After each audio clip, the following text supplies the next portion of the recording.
here for another round of Lao Weeklies. Unfortunately, we are missing one of the most beautiful people in the world behind the desk today, but have no fear. The trio is here. I myself am named Lobo, and I am joined by Tajima and Tins. Boys, how are we doing this wonderful Australia morning? It is different times for all of us right now. Yeah, Taj, yeah. Taj. Oh, Taj. Let's That's start with yourself. Taj. Sorry, Tins. Sorry, Tins. I, Let's I, start I with thought we you. were gonna go in num order or clock order. So as for me, Lobo, it is a great 2:52 p.m. So I'm enjoying this. I am really well rested. I got some lunch in, and I'm excited for some low weeklies. Tins, how we doing, buddy? Yeah, it's nearly 9 o'clock for me in the evening, so I'm getting quite tired by this point. But we're here. We're going to bring the hype with my two great friends here, the two guys with the wands, Tajima and Tins, and we got Lobo down there. We're going to bring some hype tonight. I cannot wait for this. This is going to be so awesome. Some fantastic teams already battling it out, and we're going to be going into the winners semi-final shortly. Lelovers have already battled their way there, and we're just waiting to see who's going to be joining them there, right, Lobo? Oh, it's absolutely exciting to see who is going to be joining them over here. You know, this is an interesting weekend for us because it is December Cup over here in OS. We have the play-ins going on this afternoon. Going to be over there watching them with our old buddy Foo, and then tomorrow we're joined by the two wonderful people in Steel Agent Kyle and Zero and Alex to watch the finals for that. So December Cup's going to be interesting. A little bit on the line. As we do over here in Australia, we set the pace, but right now we are in EU watching these teams battle it on out. Now, guys, big news on the Unite front that we have. We've got some Pokemon that aren't allowed to be played. More specifically, the King of Nightmares himself, Darkrai, has caused way too many problems that it's actually affected the game's code, which means Darkrai is not going to be able to be played because that bad boy is bugged. Tins, you want to tell us what other Pokemon that these players are not going to be allowed to play? Yeah, we've got a few off the table, right, guys? Yeah, Darkrai out of here. We've got a Hyperspace Hooper that's out of here as well. So if any players want to be using Trick tonight, I know there is a few Trick fans among these players. Fantastic players all around, so good. But I'm sure they'll be able to cook on that. Yeah. So we've got the Tinkerton out, of course, as well mentioned. So yeah, it's going to be fantastic to see how these players work around that, because Hooper, right, we see it every week, guys. It's so important in players taking these victories with those hyperspace portals, being able to move around the map so easily as soon as you get ahead, as long as you can keep your first tiers up. It's such a fantastic Pokemon in that respect, and very popular amongst these players. So it's going to be great to see some strategies that we're not used to seeing tonight with that off the table, right? Yeah, absolutely. I'm super interested. Like, Hooper has been such a good Pokemon to play, especially with Hyperspace Hole and now Trick being so useful. But it's time that little Trickster got a little bit of a rest. Take him off the map for a bit, sort him out, and then bring him back. It'll be so much more clear. But Taj, we have a new Pokemon that has entered Theia Sky Ruins in Tinkerton. It's time to bring the hammer down. Tinkerton, even when we talk just main series games, has got to be one of the most popular new Pokemon that have ever come out. Has anyone seen that little anime clip? Because by Pokedex lore, Tinkerton loves to hunt down Corviknights, and there's a anime clip of its eyes just sparkling up as it sees a Corviknight come through, and it tries to smash it down with its hammer. But Taj, we have a really, really interesting Pokemon in this. Have you had a chance to play it, my friend? Yeah, so it's funny because this is one of my new sweaters, and I love Corviknight. Corviknight's one of my favorite Route 1 birds in like the starting games. So again, in the Galar region definitely holds a big spot to my heart. Also, Alola, I'm from Hawaii originally, so that's kind of a little biased Oh. too, you know what I mean? So, but the cool thing about Tinkaton is that it's not like super broken off launch, right? Which is really cool. It's Mhm. pretty somewhat balanced. It's still a bonky bonk bonk. And Mhm. again, Thief is a really cool move set. So is Gigaton Hammer, but also too the Ice Hammer as well as the what is it, Rock Smash, I believe. So you Mhm. can like kind of like golf a rock, which is really cool. also the kind of the mold breaker where the more hits you get, the stronger you are too. So it's a very interesting mon for sure. Mhm. And I again, it doesn't really. I mean, secure, right? You know, you see Zacian, you see Urshifu, right? So, but the secure is kind of like really small and really kind of short. So it would be interesting to see once it's not banned, like when we get through the season, if Tinkaton will actually be a menace because I still don't kind of see it fitting when you have the Zacian, you have the Urshifu, you Mm. have the Miraidon, you know? So, but again, I love my fairy steel type Pokemon. Again, the lore is insane with the Corviknight, so it's a really fun Pokemon for sure, Lobo. Overnight for Pokemon Unite when Tins, tell us Dude, what you make of the new little pink menace. Do you agree with what Taj said, or do you think it's gonna kind of shake up this meta that we've got going on? I mean, it's always nice to see when a new release comes in because it's nearly always released so overpowered, right? So if Hmm. it's released like in line, that would be really awesome. I haven't actually had a chance to play or see it in action yet, and sadly, we're not going to see that tonight either because, as we do with these tournaments, give a couple of weeks grace period before it's allowed in, just to see if there's any bugs, if it's broken. But yeah, I'm excited to see how this shakes things up when it is allowed to be played, of course, because yeah, very exciting when a new mon gets released. Tinkerton is a fan favorite, I'm sure, for so many. Maybe more towards the female side of things, which is always nice for them to get a Pokemon released for them as well. So yeah, absolutely awesome thing, and yeah, well, I can't wait to see Taj it looks, in action. yeah, Taj so looks like this he is has what I something to well, no, say. no, this is what I realized. What's our favorite guys? What's our favorite PvE mode? Panic Parade. So Ooh. Tinkaton is, you know, Tinkaton's the thing that you have to protect in Panic Parade. So does that mean we're gonna see you know, like a Regigigas? Does that mean we're gonna see like I'm sorry again, I apologize for the chats like, oh Todd, you didn't know that. But like this is like the first Mon that was a, you know, like what if we see Magnemite who's holding the camera? What if we see, you know, Altaria, right? Like this is one of Mm, like the first Mon, again, correct me if I'm wrong, chat, because again, you know, internet loves to, right? But I don't think we have a Mon that was in the game as like a NPC until Tinkaton. I'm trying to scan it through. Um mm. I yeah, like again, Zapdos, Rayquaza. I mean, we can even get like Rayquaza. That'll be dope. But yeah, I just wanted to say that because I truly believe that Tinkaton is one of the first like mons that are, again, is it's an NPC in the game that is actually playable now in Unite. Mm. Lobo, what do you, right? Or I mean, it's really interesting to see what kind of Pokemon that they're actually going to bring to Pokemon Unite. There's no real rhyme or reason to it, like to what Timmy decides to bring to the game. Well, the only kind of thing that they've kept on with is kind of evolutions. And then when we got the Knights of Paldea, the Knights of Paldea released one after another, so that was oh a Pokemon in a yeah. set as well, right?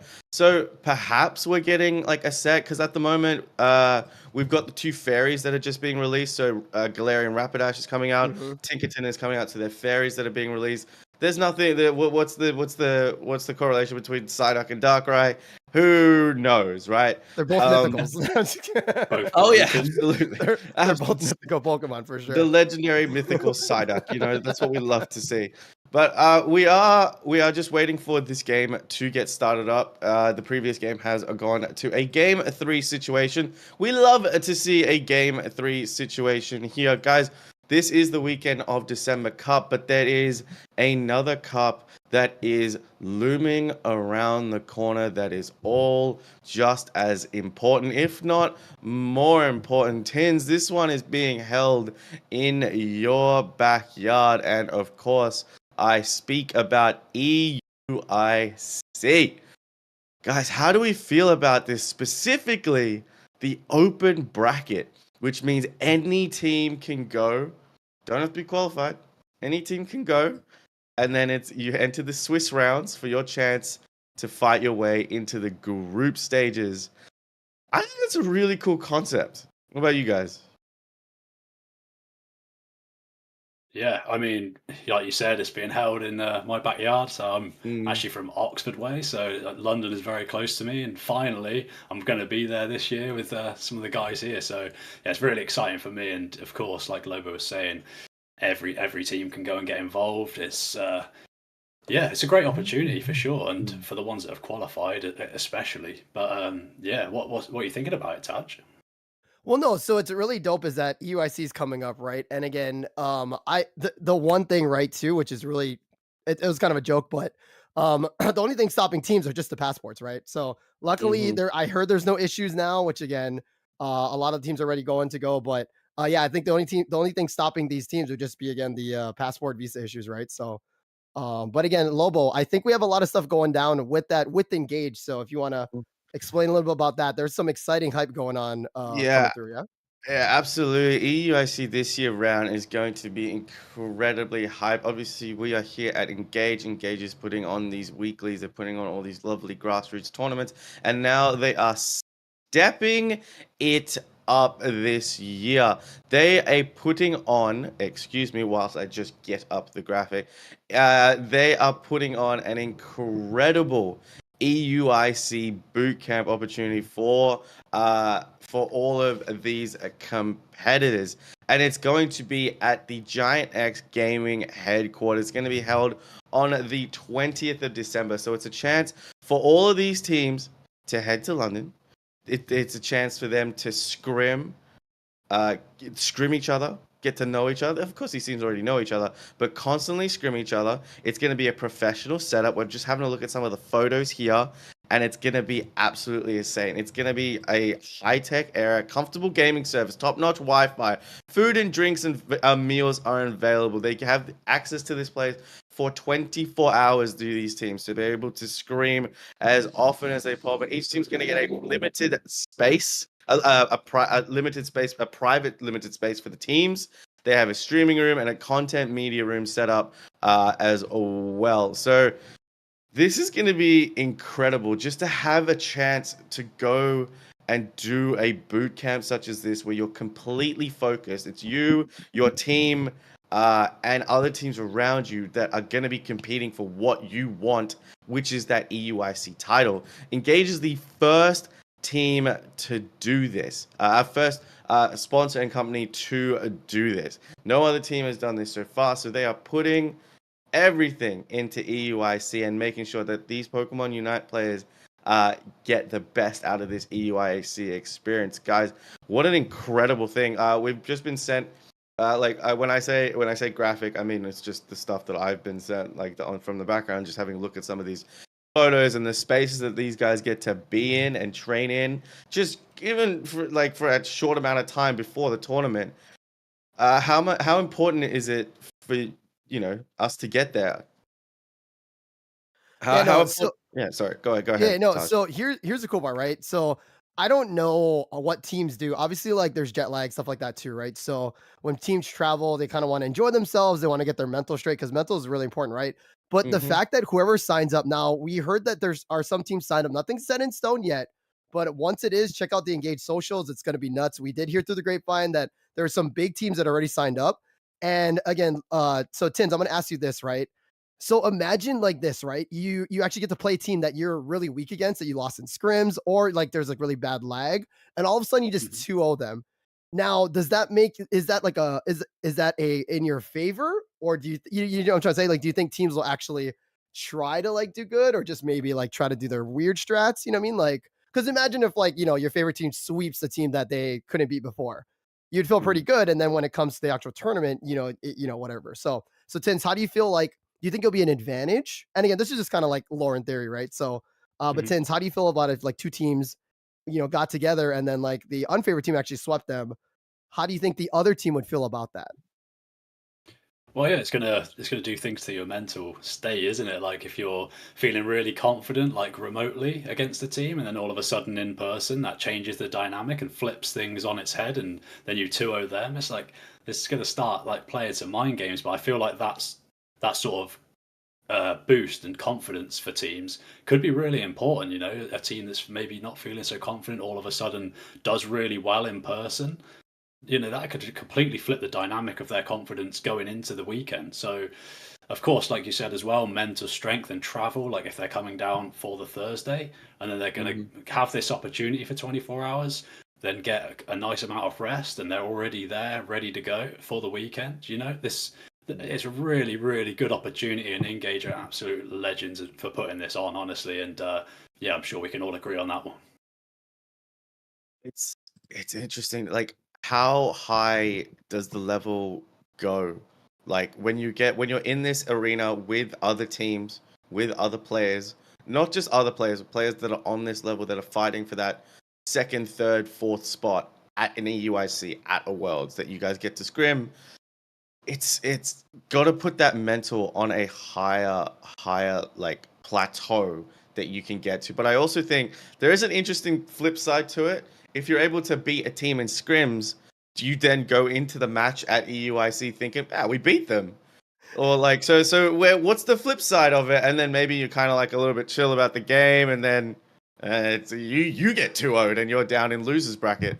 So I love the way everything works. You want to see how it goes, but the fact that Engage is putting this on, it's an entire like almost streaming house, room, setup, place, private area that these players can just be in, and they don't have to focus on anything. They just focus on training and scrimming and getting better. And I think like we're all gamers here. Like we all set up our rooms. We all set up our rooms in hope that we can just do that, right? I mean, look at Taj's beautiful gaming setup behind him. All he wants to do is sit in there and just game, right? But you know, real life comes a calling.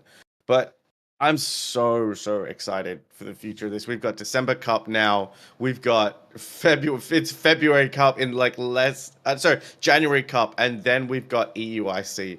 So it's like the mini Worlds before Worlds, and I'm super excited about it. We're still waiting for these teams to get underway. Let's have a quick chat about the current meta and the current bans. At the moment, so we're kind of seeing the meta shift around the Mimikyu, Psyduck, Umbreon, Urshifu ban, as well as the occasional Miraidon and Serena, or even a Mewtwo Y heading on in there. Guys, what do you make of that? Well, you think we're going to see a shift with Tinkerton entering the fray? Tins, I'll start with you this time. Well, is Tinkerton going to be any better than Mimikyu, Lobo? I know you're a humongous fan of that thing, Gold Badge Master, you know. No, I don't think so. Unless Tinkerton is released extremely broken, I don't think it's going to be knocking any of those off the pedestal at the moment. To be honest, they're just so stable, so powerful. Unless some nerfs or something come through in the next balance patch, then yeah, I think it's going to struggle to knock those off unless it's released extremely broken. Taj, what are you thinking? You've obviously had a chance to play it and see it in action. So are you thinking anything different to me there? So I feel like it's going to be kind of like the Psyduck era. Basically, a lot of teams that have used Psyduck, I don't think they really won with it. Again, in ladder, it's a really diabolical Pokemon, right? Yeah, again, the passive is ridiculous. It's hard to go in. You get a debuff whenever they unite. So again, Psyduck, it's an awkward piece of puzzle that teams are trying to use it, but again, there's only 5 slots. So again, you got the core again, Miraidon, Blissey, Snorlax, Urshifu, you know what I mean, and then Mime, right? So like all these kind of core mons. So Psyduck, like again, it's a great mon, but again, for what I've seen, I haven't seen a lot of teams really use it really efficiently. So I feel like Psyduck is kind of a bait ban. And also, you guys got the shout out here too, guys. The boy Garchomp, the season 1 homie, man. Again, a lot of players are using that Dragon Rush. A lot of players are using it. I still don't believe it. Also, too, Onyx with the Venu curse counter, I thought that was genius. Venu pedal dance going up against Clefable and Urshifu, and you just dance with your pedals, and then you do your Unite move with the Buddy Barrier. Like I think, and again, now is it worth the ban? I don't know. That's something really cool cooked up, but again, I think Psyduck, not a lot of teams that I've seen have used it efficiently, and I think it's just a bait pick, like a bait, like it's kind of like you wasted your ban. So I feel like as we continue, I don't think it's gonna be now. Again, I know it's a diabolical mon, but every time I've seen people use it in this higher level play, it's not really used effectively, and it's nothing down to the players. It's just like it just doesn't quite fit into that again Urshifu Zacian. So, but again, Lobo, what are your thoughts on the side? I still think it's a bait. I feel the exact same way about Mimikyu, the way you say it. Look, no, this is not my biases. This is not my bias. I'm 100% going to say this. It needs a buff. It needs a buff. No. Look, it's a problem Pokemon because once it has the ability to completely bypass a back line in Shadow Sneak if you're able to hit a Shadow Sneak. It has an iframe move in the terms of play rough, which means if you're able to get full attack weight stacks, a squishy Pokemon is going down. It's getting KO'd no matter what. Shadow Claw has the ability to stay in there and give you resets and heal, right? So it is a very, very strong Pokemon. However, when it is let out of the ban jail, I doubt it is played as effectively as it could be because it doesn't end up dictating the pace of the team or anything else like that. But guys, we can headcanon for as long as we want, and I'm pretty sure the viewers just want to see these games go up and running. So we are just going to wait a little bit longer just to get the game set up. We're going to go to a quick break. We are here. It's morning for me. It's afternoon for Tins. It's middle of the day for Taj. Go grab a drink, go grab a snack real quick. We'll be back in a few minutes with your first game of La Weeklies. We'll see you guys real soon. Don't go anywhere.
What is up, gamers? Welcome on back. It is myself, Lobo, and Tins. Tajima, he just had a little bit too much holiday food, Christmas food, so he had to go take a quick nap. He will be back and joining us for the next few games. But I am joined with my lovely friend Tins. How you doing, bro? We are about to get started on the very first game of La Weeklies, where we have Lelo Lovers versus Red Moon X Anlaha.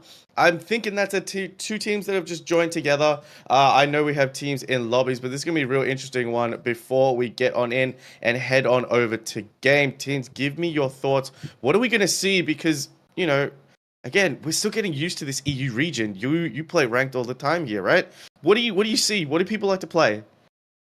Well, I used to play competitively quite a lot, Lobo, but now I'm here getting these casting shoes on. But I don't get a chance to play a lot anymore. But what we see a lot in the tournaments, right? We talked about a lot before we came over here. The bands coming through right now actually mimic you straight off the table. It looks like a Psyduck will be out, Umbreon and Darkrai. Usually Darkrai is banned out today, but yeah, it's gonna be interesting to see what teams decide to pick up in that final ban slot because Darkrai obviously being out today, Lobo. Yeah, absolutely. The fact that you can't use Darkrai El Hooper, I mean, it just means Rhydon is going to take that spot of Darkrai right there. It's going to be picked on up as Potato is going to bring it on in. And Zacian is going to get banned up straight away. Two Pokemon that are really strong in this region right now, Tins. Yeah, absolutely. And that's a Zacian straight out of the game as well. A lot of rip out of there, Mimikyu and Zacian. And yeah, that Charge Beam and Electro Drift is not to be messed with on the Miraidon either, right, Lobo? So yeah, it's not surprising to see Marv going straight for that Umbreon there. Umbreon is such a strong pick especially it's now one of the top Pokemon that are being picked in that first spot if you're going first in draft. Blissey is another top pick that's getting picked second when you're going second in draft, and Mew also. It's quite strong right now. We're seeing a lot of players pick up Mew as Kaizen's going to hover over the Eldegoss. Yeah, fantastic pickup so far. Blissey, oh, what a great mon that is at the moment. Really popping off. Could be a contender for a ban. It's be interesting to see how much Hooper we actually do see today, Lobo, because usually it's almost a fixture in every single match. But with the hyperspace moves, move being banned out, sorry, it's only available as the trick move set. So yeah, I'm just surprised to see if we see that hit in the ruins today, but there might be some teams cooking with that. We have seen a little bit of trick in these tournaments in the past, but Snow locking in a Blaziken there as well. In reply, Gallo with the Garchomp and an Urshifu as well. Will we see the nice bit of Wicked Blow, or are we going to see some Surging Strikes, which I've noticed has got more popular recently? Surgeon Strike was the one that got buffed recently too, so I'm surprised we haven't seen it played too much. Potato is going to pick up the big bug as Umi is going to hover over the big blue button. As I like it, we remember the days of the Glaceon overtweak where it was absolutely deleting people off of Theoscarroon. Snorlax in 5th pick. Defender choice in 5th pick for Panda Show is going to be really interesting. But Tins, we're seeing a more of a double all-rounder meta coming into play. This is why I think even with the hyperspace hole kind of offline right now, there's track work going on the Hooper Highway as they get that fixed. But Trick Shadow Ball, it's really good at like helping all-rounders stay in there and really fight. So I feel like that's a little bit better towards this meta. Yeah, it certainly is. And I love the pickup of the Buzzwole into a comp that's very sort of in your face, like Garchomp and Urshifu there. You've also got Bliss Assistance for the side of Red Moon there. That's going to be really helpful, especially onto something like that Garchomp if they decide to go Helping Hand as well. Safeguard, that's going to be an insane frontliner. It's going to be such a great match that it seems very sort of, what's the word, very level and even with the comps that both teams have gone for. You've got sort of the Glaceon Rip as well, which will be really insane into the comp of Red Moon there. So yeah, it's going to be a really exciting first match here, Lobo. These teams have done well to get to the winners semi-finals, of course, and let's see them pop off. It's such a great thing to have these weeklies. These teams can stay sharp. Just to let you guys know that Lelo Lovers is going to be on the purple side, as Red Moon is also going to be on the orange side. Again, I only just realized that they have a Blissey with Helping Hand, Saving Hand, and a Garchomp, as well as an Urshifu, as well as a Crossel. Like, how much more of an annoying team do you want to get? At Eldegoss is going to have the time of its life trying to heal up its entire team, but those Icicle Spears about to rain on down. But here we go, teams. Both teams are entering the ruins for this game one. Blaziken heading on into the central area. Yeah, here we go. It looks like we've got the Kubfu heading in on the opposite side as well there for Red Moon, and that does take quite a while to get through those buffs and all that farm there. So I'm glad to see that Chansey is popping in there to give a little bit of a helping hand early doors here. Yeah, I just want to make sure that they don't get that invade coming on in, as we could see it come through. We're going to see Mew pick up that coaching into the Electro Ball and the Moon boosted. And we're going to see the Eevee try and pick up a nice little bit of farm against a Crosswell combination. But look at this Umbreon. It's just gone, I'm not interested in what you're doing. In the top side there, we've got the Garchomp and the Blissey in lane. The Kubfu is just popping up now, trying to get this farm, get themselves online for these first set of mid-beast to hit the map in about 15 seconds or so time. It's just back and forth at the moment. The Buzzwole's not got too many stacks in, it seems. Only 12 points rained in so far across the whole match, Globo. Combustion's going to go in with the Blaze Kick. It's not really going to get anything, but it's going to get a 14 dunk away as it goes in. Umbreon gets the evolution. That rock, oh my god, the Dwebble is just going to try and do as much as it can. We are seeing a Snarl foul play moveset, or it could be Wish, but here we go. Crustle gets its evolution too. Mew almost caught out in the middle of nowhere, has to get a coaching up. Beautiful Rock Tomb into the Electro Ball. What a takedown, and now the Icicle Spears are going to come on down as Combustion could go down to the booster, but it does not. Nice back and forth to start off this game. Yeah, it was a delicious eject button there from the Cumberscan just to get onto the pad to avoid that boost from going through. But there goes a huge Icicle Spear onto that Mew. Look at the damage it's gone through. I think that Bee might have picked up that farm there. Really back and forth so far, Lobo. It looks like Lelovers are having the best of it. Buzzwell sort of doing the classic bully in early doors in that top path. But mate, this game is flying. There's some great scores going in, and the Midbirds are about to hit the map. Looks like Lelovers are most interested. It looks like they're just going to secure it as Buzzwell's just going to make this busy pay, picking it up, scooping it down, but Gabite is here to say, stay away from my eggs. We're heading, every other team's going to head down into the bottom path. Combustion has evolved into the big chick, and the Icicle Spear is going to rain down on a Mew. That splash damage is going to be annoying. It is a 3v3 situation. Mew caught in no man's land. The Wicked Blow is going to try and secure the farm, but it is almost a 4v1 competition, and that, a 4v1? Yeah, a 4v1 fight. Oh, the Icicle Spears managed to get the takedown on Urshifu. Rock Tomb is just going to do absolutely nothing. Blaziken's going to finish off its stacks. And I think Lelova is looking very strong here. 110 to 54. The Fire Fists are going to go in. It's going to get a KO on the Blissey, and Crustle can just not do anything. This damage output is insane, Tins. Yeah, this is reminding me of back in the day when Glaceon was just so overtuned, right? It has been brought into line a little bit, but the recent buffs, it just seems like they might have just knocked it a bit too far again, and those really proficient Glaceon players that all these players will be are just able to pop right off. There's a big push here, Lobo, onto this top tier. Yeah, Buzzwell's going to have to pull out the Super Swell Slam to defend. The scoop coming up from Gabite, still not online as a full-fledged dragon yet. Urshifu is on a low health. The Dreamer and a Prayer gets taken down by the Umbreon. The Midnight Prance is going to come on out to stun everybody. Our Glacial Stage is going to be set. These Eevees are showing what they can do with the Spotlight. A KO streak of 2. The Electro Ball is going to stop the 40 overdunk, and Umbreon's going to stop the Blissey from managing to do anything, but I think that's going to cost it its life, Tins, but it gets back to its pad.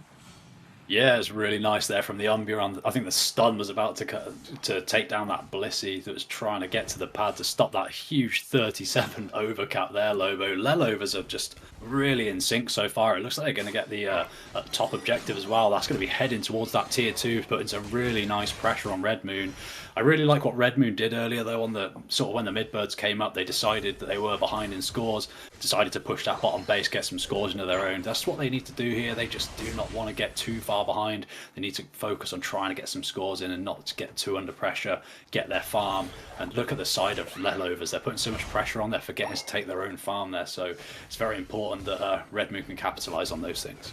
Yeah, Blaziken almost going to get caught in it. Foul play is going to go on to the Urshifu, but they're focusing on the Blaziken who can just get out as Umbreon managed to get a nice score, and Blaziken is just distracting anything and everything that can move. Umbreon thought about going in, but it got its score. It just needs to get on out as Buzzwell is in that top lane, duking it out with the Garchomp. Nice comeback here from Red Moon to get that KO on the Blaziken, but I think its job was to distract. Oh, the Limit Outrage is going to come on out as Buzzwell pops in a jack, but it doesn't go very far, gets taken down by the Urshifu, and Red Moon starting to show a little bit of life as they're going to try and push onto this tier 1. Yeah, that was absolutely insane from Panda Show onto that, pushing the player into the wall there, straight into a Wicked Blow. Absolutely huge push onto this top pad now, like we were saying. We just want to see some scores go through from Red Moon, but Lelovers are just defending everything so proficiently, putting themselves forward as early contenders to take this tonight, Lobo, because they've been fantastic. But let's just say that Rayquaza is a thing, but they're not out of this yet. Red Moon are not out of this yet, my friend. Oh, it's a thing. It's a big thing. You know, it's one of the most objective in the game at the moment. Lelovers are showing that they're just they're doing very, very well at controlling the game. Umbreon is a Pokemon that is just not afraid of the enemy like coming in onto them. It can just come in with the foul play and snarl moveset. So it just has that ability to get out. But we have two level 12s and a level 13 Glaceon. That is a problem, especially when Eevee gets its spike at 12. But look at this, Red Moon moving as a 4 and 5 unit, which is great to see. I love the coverage on the map that Lelovers have right now as well, though. Buzzwolf's just up there, keeping an eye on that Regieleki as everyone else has got the vision across the map, right? You just see a player in every sort of part. No player from Red Moon is going to be able to sneak in. I think they want to get some scores in on this bot tier, though, but look at Lelovers. They know what's happening. They're ready to go, Lobo, and here's a fight kicking off for you here. A nice eject coming in from the Urshifu. Not too much to it, though. Livid Outrage is going to come on in, but the Glacial Spear is going to take everybody's damage away from it, and Garchomp has no choice. It was a nice play by Red Moon as Garchomp and Urshifu decide to sneak around the back, but Lelovers, they had eyes in the back of their head on a swivel, able to see it coming, Tins. Yeah, absolutely. They've just played so fantastically, haven't they, of Lelovers, but definitely not out of it yet, Red Moon. The scores are not quite out there, you know. As soon as those Hundos got dunking in from that Rayquaza, that's pretty detrimental to any team that's on the receiving end. But look at the grouping right now around the Regieleki. They've waited all this time, and if they do manage to take this, I don't think Red Moon are too interested, and that's going to put a great bit of pressure on that top tier. Lobo, as Rayquaza's heading towards us. I think it's a really smart decision to really wait until this time. That Regieleki has been on the map for about a minute, and because that tier 2 is still up, some teams will tend to panic when it moves in because it can push the score. But even if they get in 100, they're already about 200, 150 points up. But we've got people circling in this area. Eldegoss is looking kind of low. Regieleki has walked in. Nice Rock Tomb to really secure it out there. We could get a fight popping off in absolutely no minute. Cross is going to go in with the Exodus. Blissey Helping Hand's going to help it get out, Tins. And I think these teams are still going to seize each other out just quickly before the Rayquaza spawns. Yeah, it was really nice to see Red Moon just not get caught out by that. It's gone straight into that tier. But there's a rip going through here, Lobo. Every player full is rip. out there. Full rip into everything. Glacial Stage came out. I thought it was Red Moon that manages to secure that with the Mew boosted Solar Beam or Electro Ball. Not sure. Everything happened way too fast. The Glaceon Stage was set. The Midnight Prance was set. Everything came on out, but it was the Mew that managed to secure. And Red Moon have come from behind. They still have not gotten all of their scores in, though, Tins. I think their shields are broken. Yeah, it seems that way. I think Mew may still have a shield, is popping around the map, using those agilities really effectively. And it looks like that 41's going to go in, Lobo. That is going to put them a few points in the lead as the superpower is about to take Osu's shield there. This is so, so close, mate. What a first match we're being treated to here. Oh, unbelievable. There's 30 points into the crossfield goes down. There's 4 seconds. They don't know that they're in the lead, but Lelovers are sensing blood in the water. There they see it's a close battle. They know they've been scored on. So now Lelovers are going to push onto this map. No Unite moves. We've only got a Livid Outrage that is available. It's going to get slammed away. Look at that. Doesn't even have a chance to use the Livid Outrage. Oh, and it just gets out with the Helping Hand and Safeguard combination. Glacial Spears are going to go on. Well, that's not where you want to go. With the Glacial Spear, the ice damage, Mystical Mirage is going to come out from the Mew. It's still going to put on all the damage. 36 seconds left to go. Boom! With the Urshifu Unite move. Oh my gosh. Glaceon is going to Blaziken's going to take out the Blissey and it's going to get taken out by the Urshifu. But Buzzwole scoring 50 tins. Buzzwole scoring 50 with no shield with 18 seconds left on the clock. That is unbelievable. How can this go so back and forth in the last 2 minutes of the game? Red Moon taking the Rayquaza, huge secure coming through there. Mew putting so much work in to get the dunks in from bot tier to top tier, and somehow Lelovers have done an insane push. So much distraction around the map. I saw an Ebon Fist come through from the Urshifu that could have taken out the... I think it was the Buzzwole, but didn't connect properly there. So could that have been a moment that may have just swung the tide there, Lobo? I'll be honest with you, Tins, I completely forgot what the name was. I was trying to think of something. All I had in my head was Darkness Fist. And that is all I could think of. And it hit the Blissey. You're right. I'm pretty sure it was aimed on the Buzzwell that was already heading into that slow zone. And I was like, something is popping off here. I don't have the correct name for the Unite move, but what a rip. It happened out of absolutely nowhere. But Lelovers, they lost the Ray. And Red Moon, there was no way. So they are going to go up game number 1. Man, what a fantastic first game. It really was. We just saw it again there on the highlights. Yeah, the second punch didn't quite come through. It must just not like loaded properly or something. It's just one of those moments. It's so unfortunate because that could have swung the tide there. But yeah, as we see the things come through here, the got some great damages coming through. Snow with 82k on the Blaziken. Yeah, they were fantastic Lelovers there, but it just shows you if you do lose the Ray, we talked about it beforehand, that you could still come back. Like the shields were ripped so quickly, Lobo. It was just Mew putting in overtime, getting some scores in on the bot side. The agility's up to the top side, playing so well was Mew just sneaking through. But yeah, how well did they play to rip those shields there? It's really interesting. Like you said, Mew did a fantastic job hiding in a few bushes, using Surf and its agility moveset to really get it scored in the bottom path and then went all the way up to the top path where it still had shield. Now, you're right. The Rayquaza shields. And I think this is a problem when you get the rip on Ray. When you just go for a flip, it's a 5v5 situation. So damage is being put on to both teams. So as soon as you take the Ray, either you're trying to figure out, oh my god, we've got the race, you're trying to communicate where you're supposed to go, but on the flip side, the other team is just locking you down. And especially if you've got something like a Glaceon, something like a Blaziken that can just hit multiple people, those Ray Shields are just going to get ripped down. We don't see it happen a lot, but then again, we were waiting for the 1 minute mark to see the teams. We knew who was in the lead, but the teams needed to see who was in the lead. And I think that's the really interesting thing. When you rip the Ray as soon as it spawns, you then have an entire 2 minutes, right? But then if you rip we're seeing teams start the Rayquaza at the 1 minute mark, and that gives them less time to come back. But enough talking about speculation. We're going straight on into game number 2, Tins.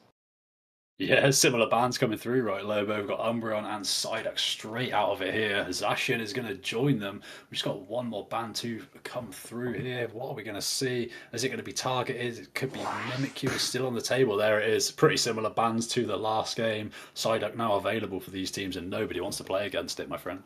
Absolutely no one wants to play against it. Like, again, Maridon was on the ban, up on the chopping block, but Hidane is going to go into that Blissey. It's so interesting to see what these players decide to pick as ban number 1, because it was Umbreon before and now it's Blissey. Umi's going to go from one ranged attacker to another devastating ranged attacker in Maridon, and Kaizen's going to pick up that Eldegoss. Yeah, just about to lock those through. What is purple side here going to do in response? It is actually a Trevenant Maridon that comes through. Trevenant's so fantastic, right, with the Horn Leech just keeping players inside that sort of charge beam or electro drift, whatever the players decide to do over there outside of Lelovers. It was so fantastic in that first game, by the way, so whatever they pick, I'm sure it's going to be very insane against the other team. But we do see a Leafeon hitting the ruins with Snorlax joining them here, Lobo. Absolutely. Dr. Gallo is so very talented on that Leafeon. It's a Pokemon that if you can play it well, it's super devastating. Snow's going to pick up the Queen. The Queen about to enter her kingdom on Thea Sky Ruins. Are we going to see Serena enter the fray? Kaizen, again, just picking up that Eldegoss. Maru has we've seen Trevenant, a lot of players use that eject into Horn Leech, which is such a good combination to really catch players out, because we know Trevor has played more defensively, so the last thing you expect is a giant ghostly tree to eject into your face and Horn Leech you towards the enemy team. So that's going to be real interesting to see. Mara very talented on that Pokemon, and it looks like Osu and Som are going to round it off with Sylveon and possibly Blaziken, Tins. Yeah, 2 really powerful mons right there.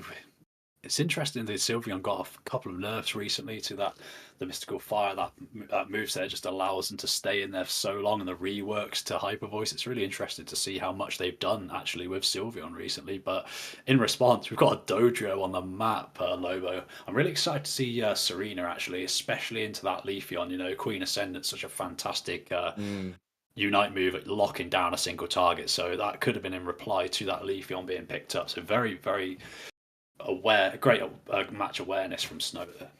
Leafeon's so good with its maneuverability, but Potato being able to bring out that Dodrio is going to be interesting, especially considering that there's no Umbreon. So there's no need to worry about the mean look or the foul play. That Dodrio can have free reign. So it's going to be interesting to see if we do see a Hyper Voice. You did talk about the rework. How crazy is it that Hyper Voice takes up the entire lane now? And can you just imagine if you were able to direct Hyper Voice whilst you were moving if you weren't locked into a single position? But to me, I'm very surprised that Sylveon didn't get more of a buff to Hyper Voice when it got that rework, because it's such an interesting change to that Pokemon. It really is. It's so good at defending like a pad now, right? Because that constant tick damage going through, it's almost like such a fun rework. Like like you said before, you couldn't outmove the Hyper Voice once you've started that sort of move off. So the way they've reworked it is just so cool to see how players are utilizing that in different ways. But here we go, Lobo, into this match. I'm actually really excited. I want to see an Electro Drift Miraidon. I know Charge Beam is the way to go. It is the classic moveset, but there's something about an Electro Drifting Rhydon that's going around Theosky Ruins, which is hilarious to see. I've seen it played with Shedinjadol, so people just initiate the Electro Drift and then hit the Shedinjadol. So if they get a takedown, it's actually the Shedinjadol that gets the takedown, which is even funnier to watch. We've got Blaziken and Blissey heading on into this top side, as Dodrio and Eldegoss going to take a split share of the buffs in the central area.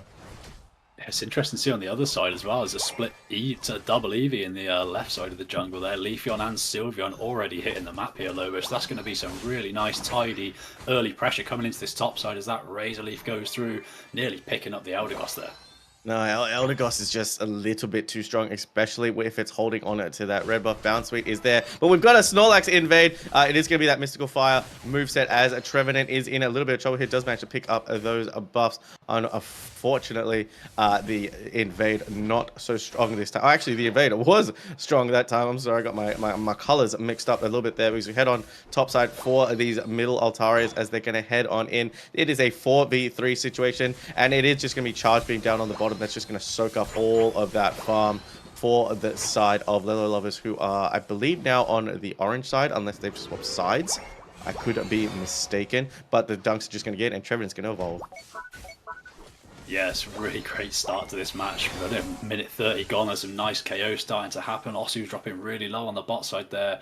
33-17 at the moment in favour of the Lelovers there. What a huge drill peck coming from on the top side. Nearly picking up two there, Lobo. Over to yourself, mate. Yeah, beautiful drill peck to stop it. We saw the XP get popped. Serena's just going to go on in with another beautiful drill peck into the possible Razor Leaf or Triple Axe. I still haven't seen what it's playing. Stomp Tins. That's an interesting one. Yeah, I really enjoyed the Stomp moveset, to be honest. I played that a lot of top lane back in the day when I first started playing Unite.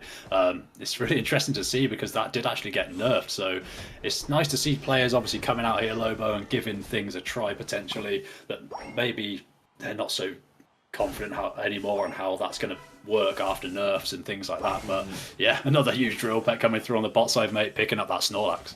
Thick Fat ain't going to help you that time, as a big stomp is going to stomp its way down. They want to get rid of those weeds on Theosky Ruins, so the Queen not opposed to getting her hands dirty, doing a little bit of gardening, weed whacking, as you will. A little bit insulting to Eldegoss, but we don't mind that. As these middle Altarias are going to come on up. I think Razor Leaf and Heavy Slam is just going to scoop that on up there as well. Nicely done, and it's about 13 seconds until these objectives decide to spawn. Yeah, we saw it right there, what we talked about before. You know, Trevenant just locking a Horn Leech and a Woodhammer in place while that Charge Beam's just going to absolute work. Lobo, here comes the first set of objectives. There's a huge fight kicking off already, my friend. Yeah, big Woodhammer into the Charge Beam. Drill Peck's just going to scoop up a little bit more farm. Sylveon was in quite deep, trying to get it. It is playing a little bit more of a tanky moveset. The eject into the Woodhammer did not manage to get Sylveon. It looks like Trevenant is just going to try and zone out out everybody. Nice big Horn Leech Drill Peck manages to get the secure. Now Snorlax is out in no man's land. It's going to take a nap, but it does not matter. Sweet dreams, my big thick boy, as Charge Beam is going to rain on in on this bot pad, and the scores are just going to rain on down as a Drill Peck. Blissey just cannot do anything as Serena manages to take the Regieleki for herself. Yeah, this is absolutely huge. The stacks went in early for the side of Lelovers, and that is proving detrimental to Red Moon at the moment. Lelovers over 100 points ahead at this point, and we know Rayquaza, we saw it last game, if it's taken, it still doesn't mean anything, but there's a huge push here with the Regieleki. The points are going to rain in on this top side unless Snorlax can do something here with that huge block there, pushing 5 players away, Lobo. Block, it is not going to do that much. Push everybody away, but they're still here. Focus Plus going to try to do something, but it does not matter. The Regieleki has walked on in. Serena has gone deep into enemy territory, but it's just going to manage to get on out here with the Fire Fist, doing whatever it can. Queenly Ascendant is going to come on out, but Heavy Slam's going to stop it. Block into the wall, and oh my god, I thought everybody got out there, but saved by the Cotton Cloud Crash. But Dodrio doing a bit of ankle breaking, managing to get scores in to keep its health alive, and Lelovers are playing with confidence here, Tins. Yeah, absolutely. Rightly so. They've played so well so far. Even in the first match, it was an unlucky flip on the Ray, but yeah, it was lovely to see their Dojo managing to escape from an egg bomb and a heavy slam landing straight to the face. So breaking some ankles, like you said, mate, as just sort of backing up here, picking up the farm in the jungle. 20 seconds to go till another basement Reggie hits the map, and it looks like Lelovers are out for some more blood, my friend. As a nice dunk breaks that top pad for Red Moon back in the game. Yeah, absolutely. Horn Leech gets a Woodhammer into this Sylveon, who gets a combination with the Horn Leech and stop that top. Tier 2 is broken, which means Red Moon now have another problem with that. Regieleki about to spawn in 17 seconds. It's going to walk right on into home. Serena does not care that she's in your territory on that Tier 1. She's going to make her presence known, as all queens do. It is a Reggie Ice coming on down into Thea Sky Ruins, and it looks like both teams going to make their way down here. Serena's just going to back off, get a little bit of help, but Dodrio is going to be a nuisance in that top path as all the teams are converging now, Tins. Yeah, I really like what Dojo's doing up there, Lobo. Obviously, there's an objective up in the spot side, and Dojo just knows exactly where those 2 players of Red Moon are up there, keeping the vision for the team. But let's just say at this minute, Lelovers have broken the whole top lane before the 4-minute mark, I believe. That's huge for Red Moon, though, picking up that Regieleki. But there probably will be another one hitting the map before Rayquaza, so it's still going to be difficult if Lelovers continue this dominance. I think that's a smart decision. They kind of sent Dodrio in the top lane. It has walked in top path for the side of Red Moon, as the bright meteor shower is going to come on down for Miraidon. It's just going to manage to zone everybody out. The Queen's going to get her 45 in, as Lelovers is going to raise their point lead here to almost 150 now. There's a nice big Woodhammer into the Horn Leech, taking everybody out, and now Blissey gets a takedown. Block has to come out from the Snorlax, just being able to get out and save himself. 3 minutes left on the clock, Tins. Yeah, it was a fantastic block from Panda Show, realising that charge beam was going to be just enough, I think, to tick them to send them back to that home base for a bit of healing. But yeah, great block there to bring that shield up just in time. This is actually really close, Lobo. I thought Lelovers were going to take it away, especially with the scoring potential of the Dojo and so many Regielekis going in on the top side. Yeah, we've got 50 seconds to go till the dragon hits the map, and it's painfully close, really, when you consider how it went last game. So if Red Moon can do a similar thing and secure up that Ray, my friend, it could be very tight here.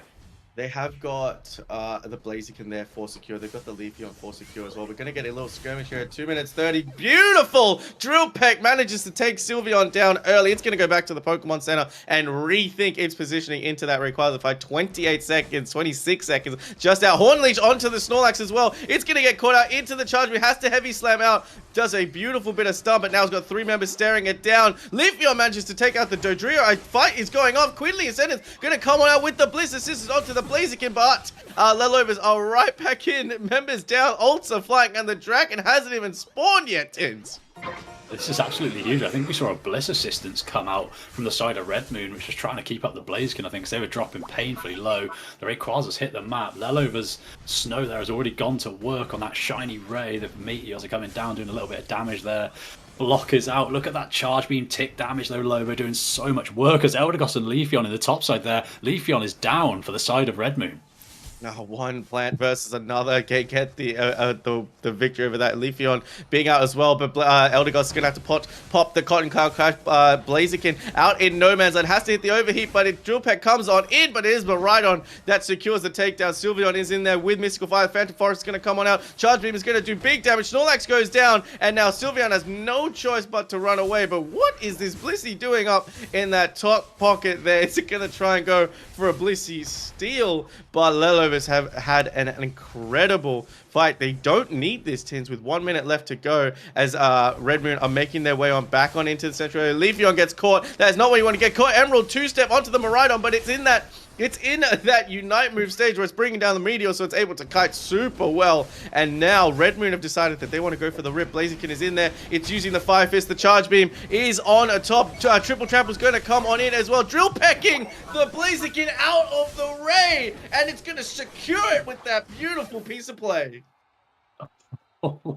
What a Ray fight that was. It was so back and forth. You just saw Lelovers just drawing the remaining players of Red Moon in with a rip. And to be honest, that could have gone either way there. It was very risky in the end. But yeah, Blaziken was in there. I thought if an overheat comes through and connects with that at the perfect moment, that could go over to Red Moon. But yeah, Lelovers played that extremely well as well, just baiting them in when they got a bit scattered in the end. And it was just really great map awareness. And yeah, it could have been close, mate. It really could have with that Blaziken in there.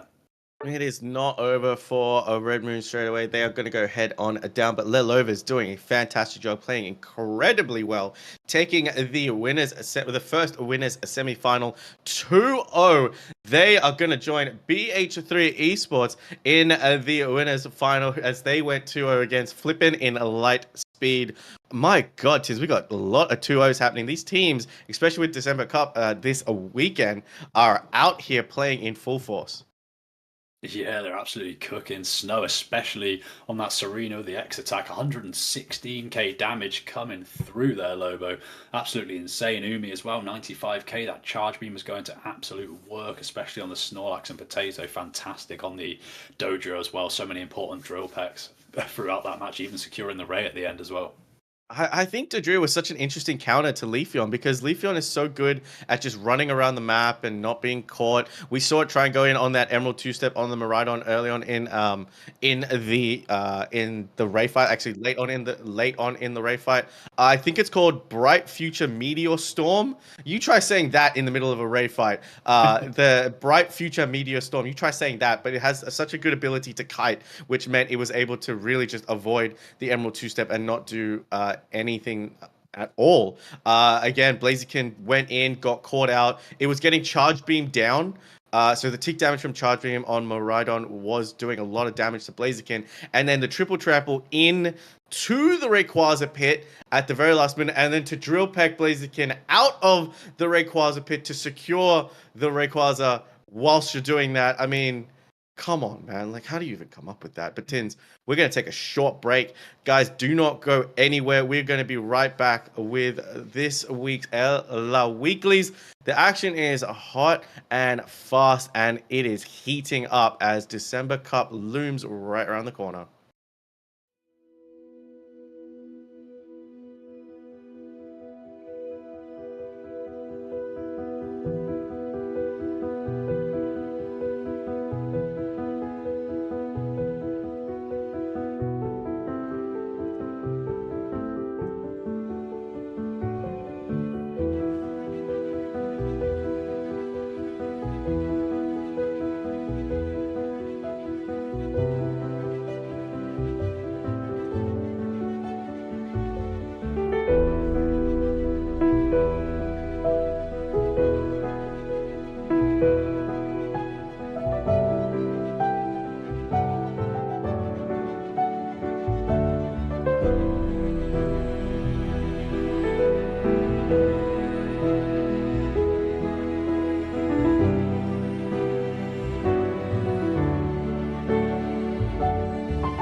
Welcome back, gamers. My name is Lobo. I am joined by Taj, and through all of my mystical ability, I've been able to summon my one and only casting buddy from the OC. Good morning, Fu. How are you doing, buddy?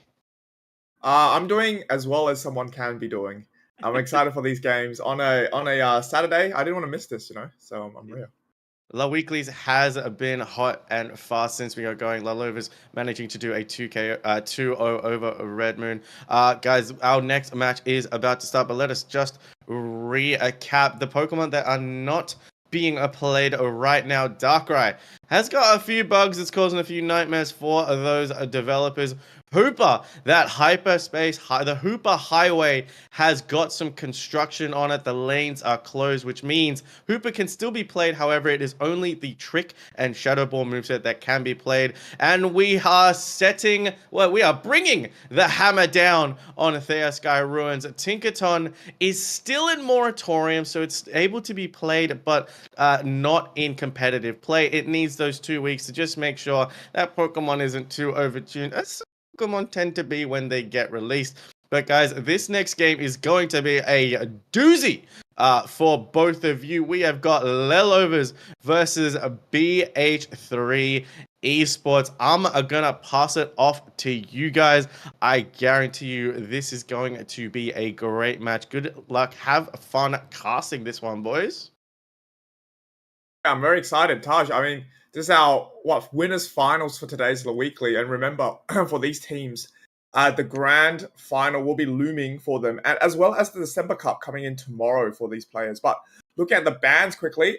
Pretty typical bans now, but the Umbreon is going to be let loose, Taj. Yeah, no, usually typical bans, Mimikyu and Miraidon.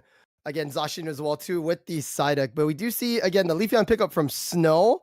Again, Mimikyu and Inteleon, 2 attackers getting picked first. I'm surprised the Blissey wasn't picked up, Fu. No, I'm surprised as well. That's a great point. And I think it allows BHD to think about whether they want a Blissey here. But obviously Lelovers have that choice to pick it, but they already have that Eldegoss, so I don't think Kaizen will be needing any more player to play that. Having the XP share on a Mew is quite interesting because it's paired up with stacking specs. So that's a new build I haven't seen in a while. So I do anticipate maybe like an early rotation, but they are going to be looking to get the stacks to kind of get the damage still on the Pokemon.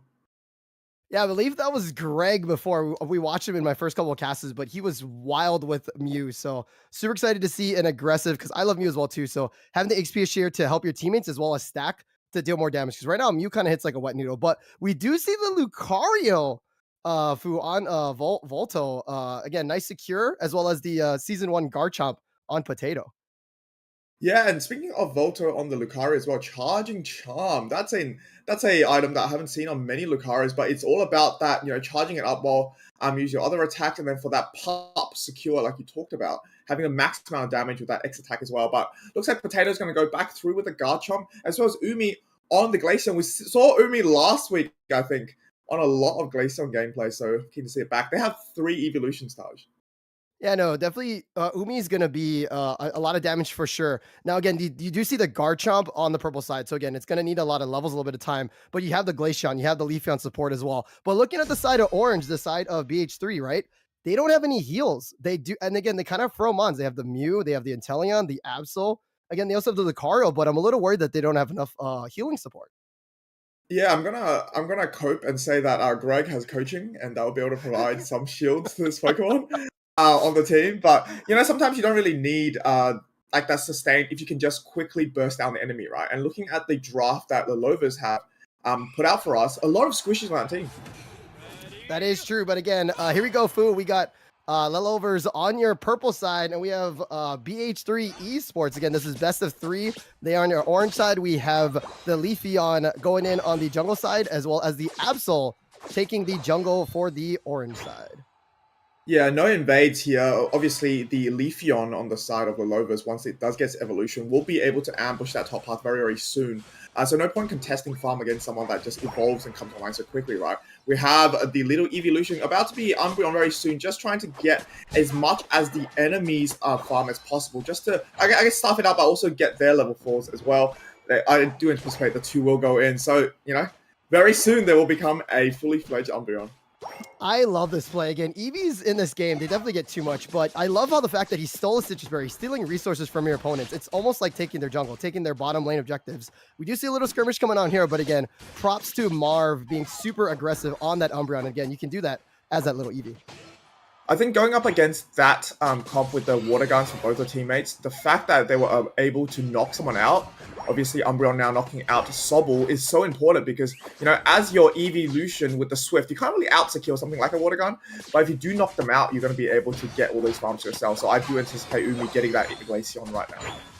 Yeah, again, all the birds pretty much going on the side of Lelovers right now. Again, so much damage coming out from the Glaceon, almost getting the KO on to that Drizzile. Again, Slowpoke desperately trying to keep his tail safe as Umbreon takes another Duncan. And Marv is just a menace right now. I'm pretty sure Marv has like 5 stacks going into that. That's really good to see. Speaking of someone that we won't be able to get any stacks is obviously the Mew getting sent back home. So a bit of an unlucky scenario there. And I think Absol manages to ambush both lanes. It's so impactful for their team. However, we have a level 7 goodbye here. It might be a little bit of trouble for them. as the Abs were able to take them down. So gaining that level back on, and here comes back the coaching on Mew, trying to, sustain the team, Greg. Yeah, 8 minutes in, coming through, we do see a lot of the teams kind of hovering in. We got the Absol and also the Glaceon trying to go for it. Now, the thing is, BH3, they're a little bit behind here. 2 level 4s. They want to get their Drizzile online to kind of take this. They do have a Gabite on the side of Lelovers, but I believe BH3 has to kind of get that Drizzile online as soon as possible. Yeah, they do. And with that Lucario going down as well, I mean, Potato is just getting all the levels that they need. We have the serve coming out from the Mew just to defend this pad there. But a 3v2 scenario, we'll see Fizzy might get taken down by the Razor Leaf. And that's another KO for this Leafeon. And the 30s will start raining down for them.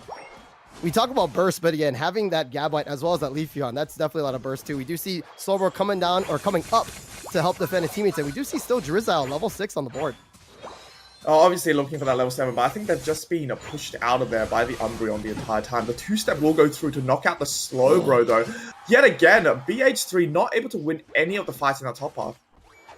Now again, Lelovers, look at the scores, Fu. It's 149-0. And again, stacking Mew, I'm pretty sure did not get any stacks in, but I do respect the play, right? But again, you see the Gabite level 8, right? You see the Alecki coming through. Again, this is pretty much free, I understand, because BH3 is desperately trying to get some EXP, but they're not out of the game yet. But this is looking towards the side of Lelovers. Strategy for BH3 is to play that early game because they have a lot of Pokemon that have, packs a punch in that early portion, but they have actually been resisted. Livid Outrage comes out for Potato though, so looking for a pick there, maybe helping push this in, but juices are going to be running out because most of their team is actually in the bottom part there, fighting out that Reggie, getting that Reggie steal for them, able to give them that attack. Now they do have the steal, which is nice. Again, hopefully they dunk all this through. Oh my god, Midasash coming through from the Absol, taking down the Eldegoss. Again, great defense on orange side, or BH3. This is actually kind of what they were looking for. Yes, there is. I mean, with the 2 KO from the Absol, this is great for them. But the Midnight Primes will be able to give some sort of sustain to Marv there and possibly even take out this Absol. So nicely done by the Leafeon as well. And we have some dunks coming in through, just getting some value wherever on the map possible. BH3 knows they're behind, right? And whenever you see Potato coming through, it's quite a scary scenario. So you do need to watch out and try to get as much value as possible. But the Aura Cannon actually will be able to take them out. Doesn't matter though, it gets traded out for the Leafeon pick there on the Lucario, and it's back again. Leafeon getting, I mean, Snow is just getting KOs across the map and just making sure that their team still stays ahead for the levels. Now again, there is a tier 1 down on the side of BH3, right? Tier 1 top, right? So again, that's kind of a Lecky kind of positioning that they want, right? So again, I like what BH3 is doing. They're kind of not being too aggressive here. They do have a lot of burst, but again, not quite getting the objectives. But we do see the KO. KO does come through, but again, he's going to pay for it. Oh, he does go down. Yeah, a lot of these fights are just being traded in the favor of Lelovers. So even if they're getting KOs, someone on the team is also watching attentively on where their teammates are. We have another skirmish going here. Potato might be telekinesis out into the solar beam of Mew there. So perhaps another opportunity to get some dunks in. But, yet again, we expected Lelovers to have people in the top half just watching the macro coming out of BH3. Yeah, no, you said that perfectly. Again, it's really interesting when the teams are kind of fighting too, right? There is somebody waiting, getting the objectives, or getting the KOs. The Leafeon coming in, right? Helping out too. So again, solid macro or kind of like flow with the team. We do see both teams coming up for the Alecki, and I think this is going to be an engagement here. Lucario's going to try to get that steal.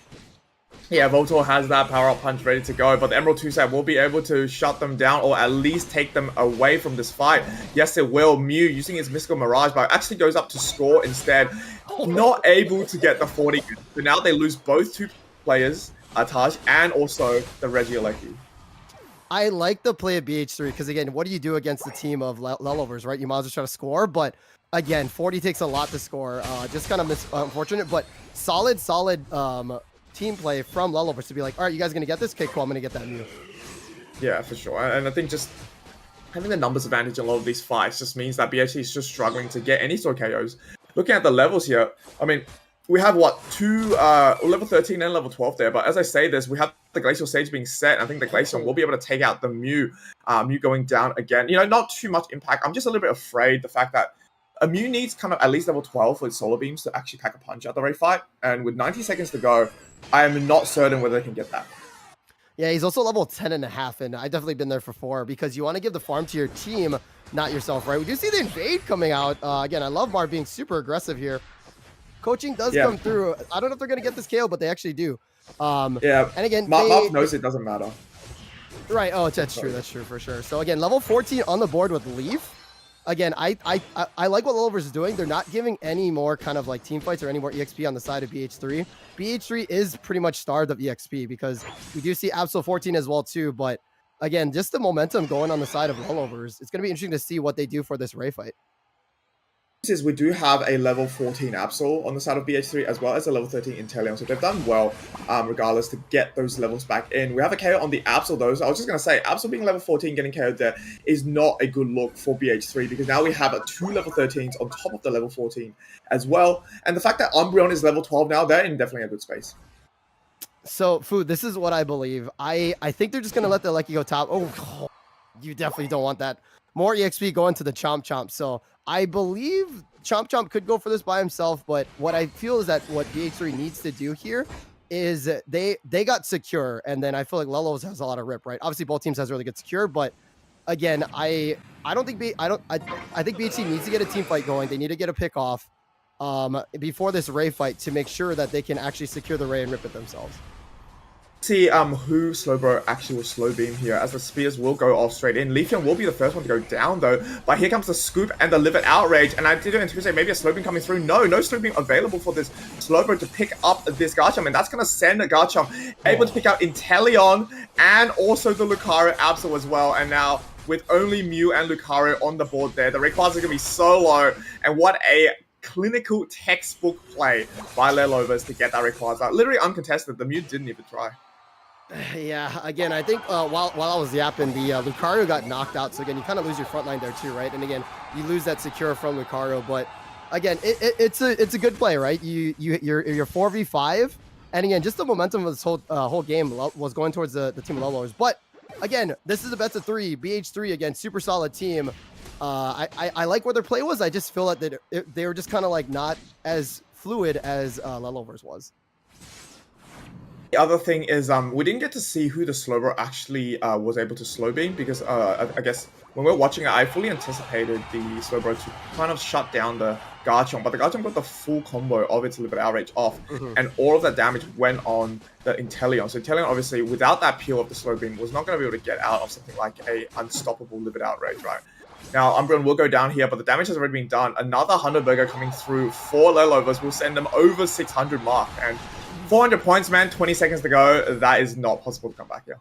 That's a pretty big mountain to climb, but again, I give props to BH3. I mean, they want to keep fighting it out. They do believe in their team, and also again, it's just a good time to talk about what's kind of going on and what's going through. But again, great match from Lullovers. Again, being super well.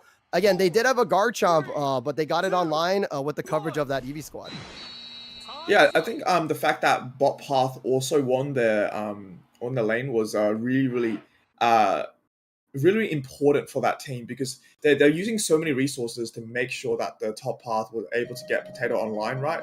Like you said, but the fact that we did have the ability to have Marv out damage and out secure something like a Sobble early game just meant that the Glaceon had such an easier time. No, he was a demon. Also, one thing to look at, I want to see the damage numbers as well. But also looking at Goose Egg on the side of Orange for a pretty long time, right? But we didn't really see too many snipe shots go off. You know what I mean? Not that I've seen anyway that were very impact plays. But as an Inteleon, you want to be hitting those snipe shots or actually getting much snipe shots as well too. But yeah, so we're looking at the 72K. I mean, I guess the autos were there. I just didn't see any snipe shots. But and also Umi surprisingly only 46K. But again, putting the work as a Glaceon as they should be, right? For sure. I think damage numbers don't always say the full picture, right?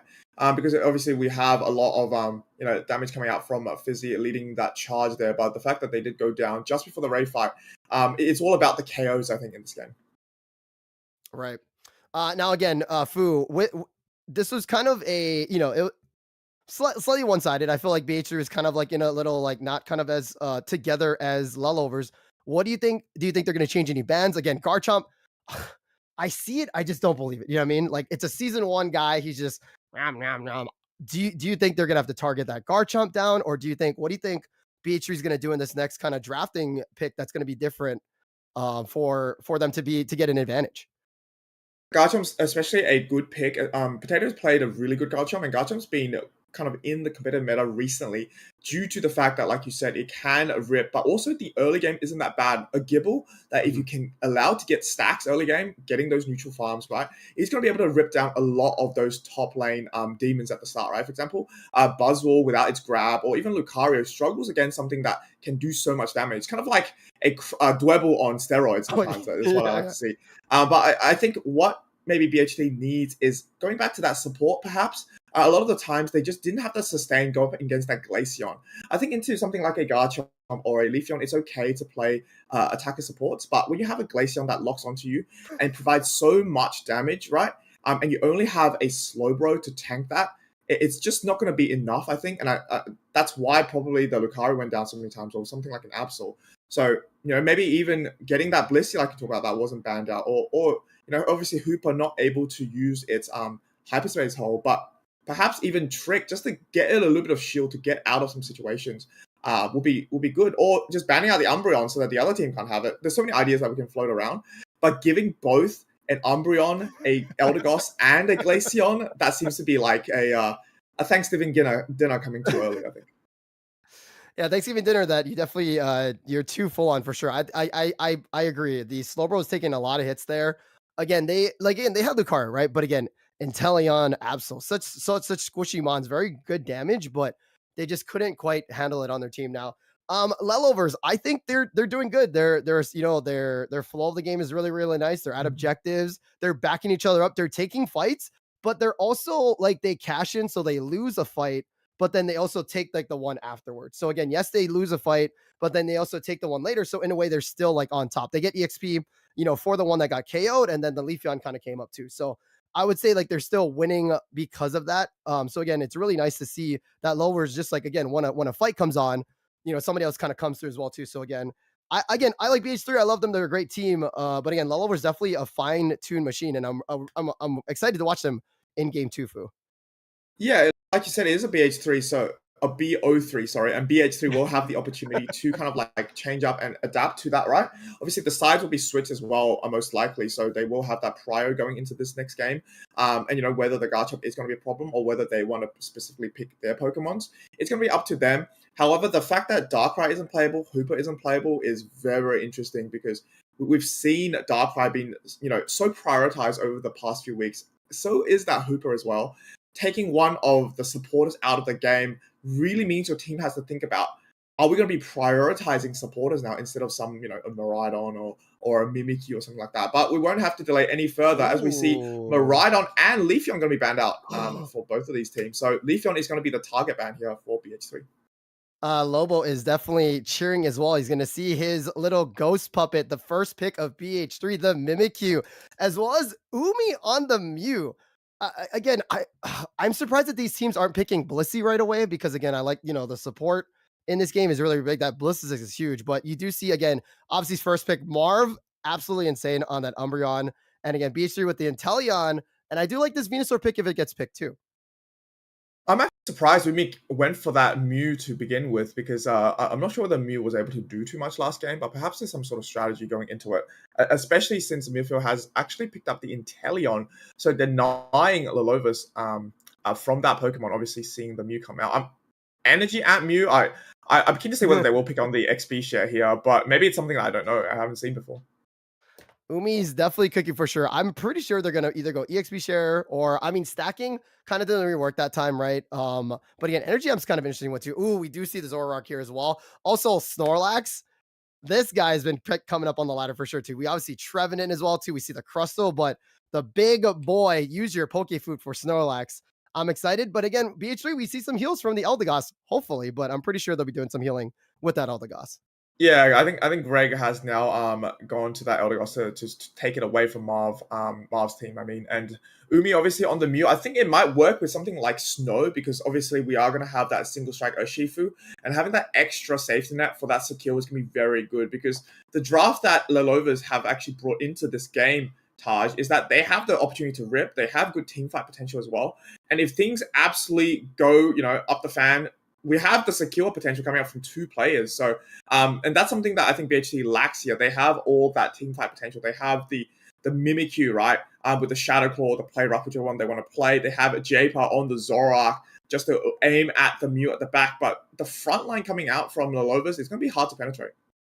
Yeah, I'm a little worried. Like Zorak is such a demon, right? Zorak is one of my favorite mons. I love the shiny too. I just don't see how it can go up against a tree, an Urshifu, an Umbreon, and also a Garchomp. So again, again, J-Paw, great player, but I'm a little worried about this Monty that's to climb because again, also Mew can also pop a surf if it wants to, right? So all this kind of CC going on to against Zorak. Again, it does have a full heal, but I'm a little worried about that frontline damage. Again, he does have his big baby Snorlax, right? But again, it's just I'm not too sure about this. But again, we'll see how this goes. I am a little worried about the Zorak pick, but this is gonna be this is best of 3. We have BH3 Esports on your purple side. We have Lelovers up game 1. This is game 2. In the Law Weeklies, we do have the let's see here. We have Zorak going in for the purple side in jungle, and we do see the Urshifu with no assistance going on the side for orange. And no assistance might be a tough situation considering that 2 members of BA3 looking to invade here. Phantom will be able to see one of them. Not sure whether they see this Glossifer, but the Eevee will actually be there to help out the Kubfu as well. I think whenever a team brings out Kubfu, it's always a perfect time to try your best at taking some of that central area farm.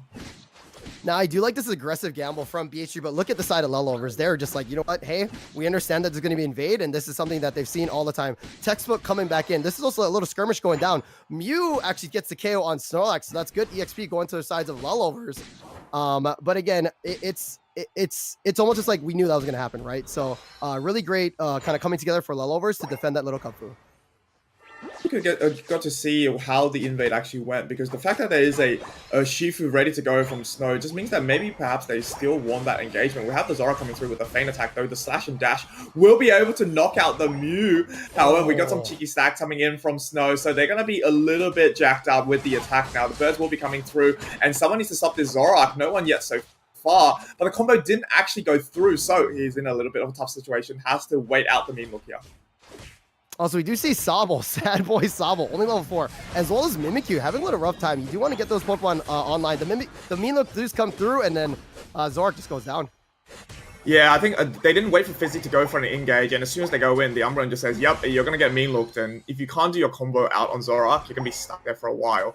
And yet again, this is the reason why Potato got so big early game last, because we have 3 members of Lelovers in the enemy central area. Meanwhile, no one is watching these scores come up for this little Gabite there, and yet again, level 7 Potato before 8-minute mark. That is very, very good to see. But they do get the KO, so good. EXP going to the side of BH3, but again, level 4, level 6, level 5 compared to the level 7s and 8s actually now ticking over to the side of Urshifu. Now again, Zorak, man, they just want his number here. The mean look instantly. Again, this is going to be a tough one for the Zorak player on BH3. Yeah, it is. And I think, unfortunately, Greg will be caught out here. No, someone gets out. No, the throat chop is going to be way too good. It's going to be a goodbye versus Zorak there. Snow is there to help just in case as well. But the score is just very much in the favor of Letovers right now. And with another KO, Snow's about to tick into the Unite move before the 720 mark.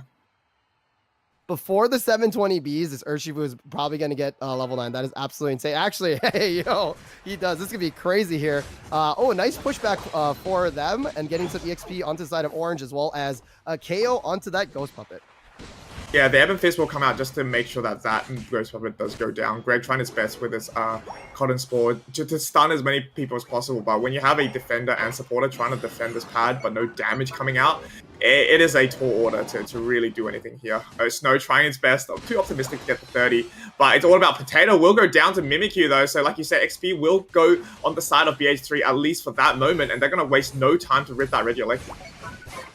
Nice body block as well from the Trevenant to block that snipe shot. Again, Regieleki going in. So again, nice momentum going in for BH3. And then it looks, they're going to push this fight Fu. Again, take it away, buddy. Yeah, they are. I mean, the Nightfall Days to come through to the damage, but gets shut down by the Livid Outrage. And Fizzy trying his best to block and fend off anyone pushing back into Flux Zone, but just they're running out of gas on the side of BH3. And I think retreating is probably going to be the best case scenario. Obviously, we have Shadow Claw coming out once again, but I think the fact that the Mean Look is just so soon and so powerful to counter the Mimikyu, I mean, there's not much Greg can do here, right? You would just have to leave the scores. Let's not give any more KOs to Lelovers. Also, too, the Aleki went in, but Lelovers is like, I don't care. We're going to go to T2. We're going to score all these dunks here. We're going to score 40. We're going to score 35. Like, that is insane. Also, Marv with the mean looks have been absolutely insane.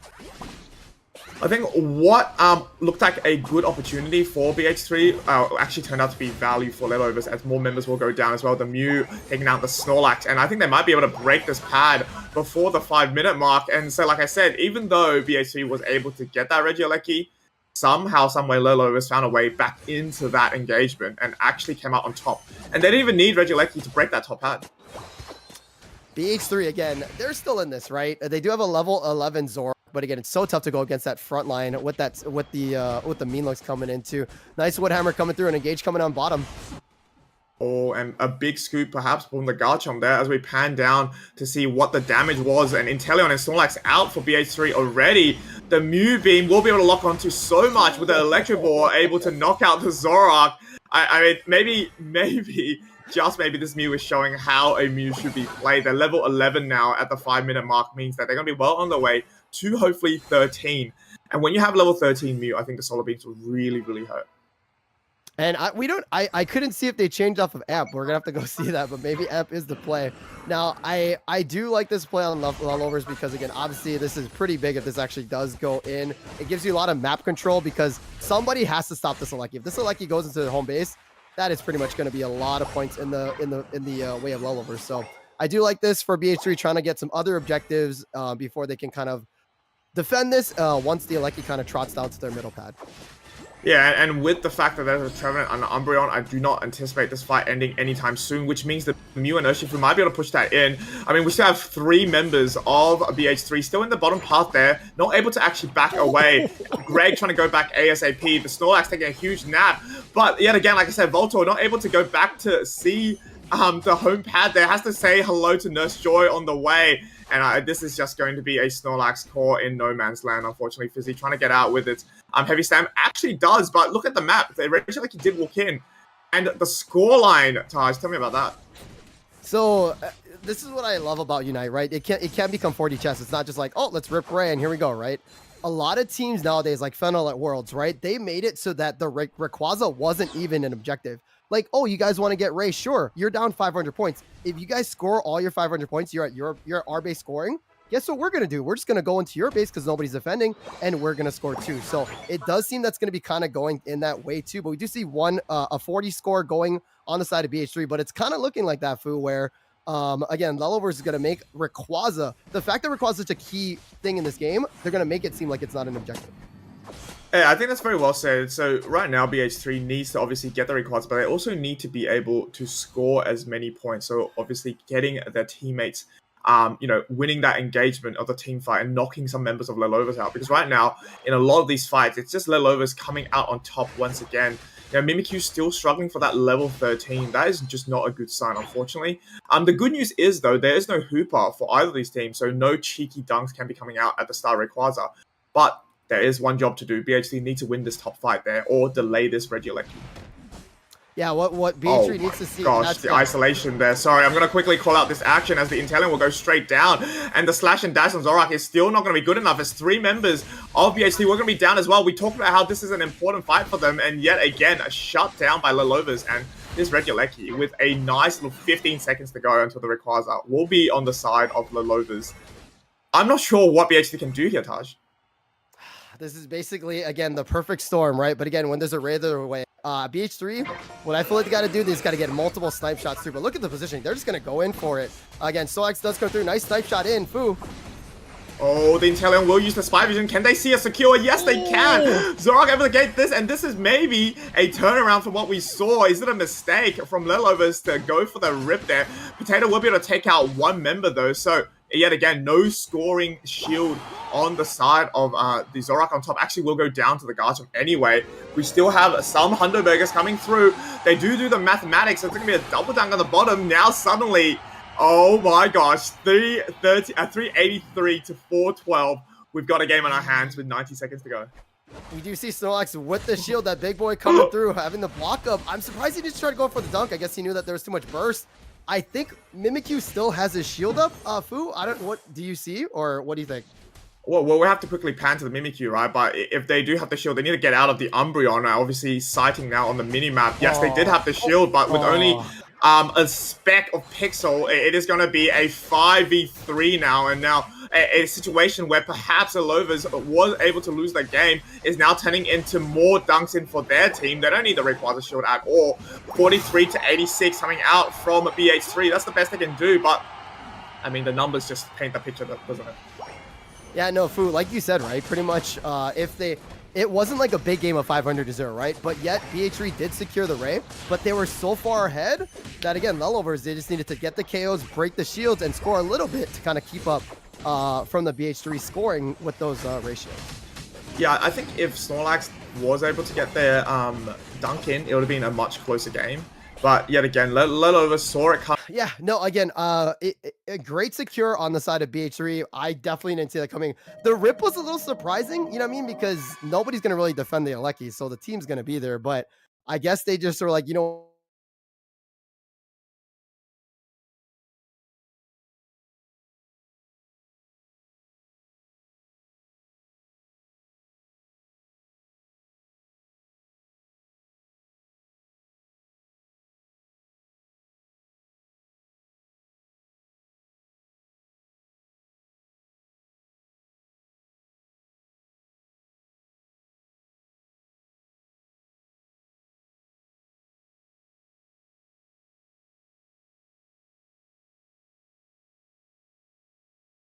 part of that match. It was just really in control of them. And obviously, this secure should go on the side of Lelovers, probably 80%.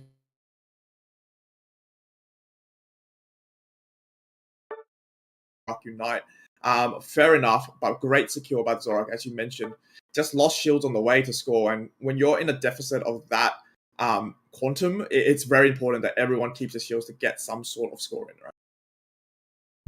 Yeah, but again, it's I love when Unite is like this, where it's like, yes, they basically when you get the Rayquaza, 90% of the time you're going to win the match, right? But again, Lelovers knowing what they have to do, knowing what they needed for the objectives to say, hey, we just need to break shields. And again, the mean looks coming out from I believe that's Kaizen. The mean looks were, it almost felt like it was like auto done every time they saw the perfect opportunity. And as soon as mean look happened, like the team of Lelovers just came in and collapsed on any target that was being looked. It felt, those 3 seconds felt like a million years for whoever was in there. So props to Kaizen for getting those really good mean looks. Again, mean looking the Inteleon, mean looking the Zoroark as well too. Like again, props to that Inteleon for that mean look plays for sure, because that was definitely huge for Lelovers. Yeah, I think it's just about like bringing your team's attention into one Pokemon, right, on the enemy team. And when you have 3 members just jumping on someone that can't get out of a space, that's going to be a great knockout for them. But we're going to send everyone to a quick break, ladies and gentlemen. Go replenish your drink bottles, get some snacks in, because we're going to come back in with a lot more action to go. We have, 3 teams remaining fighting it out for the grand final ticket. We'll be back real soon.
Welcome back, trainers, gamers, viewers, observers, and all lovers of Pokemon. My name is Lobo. I am joined by the wonderful Tajima. He is doing some shadow boxing, ready to hit the ranked scene after watching some intense games of Pokemon Unite. Buddy, what a game that you guys just witnessed.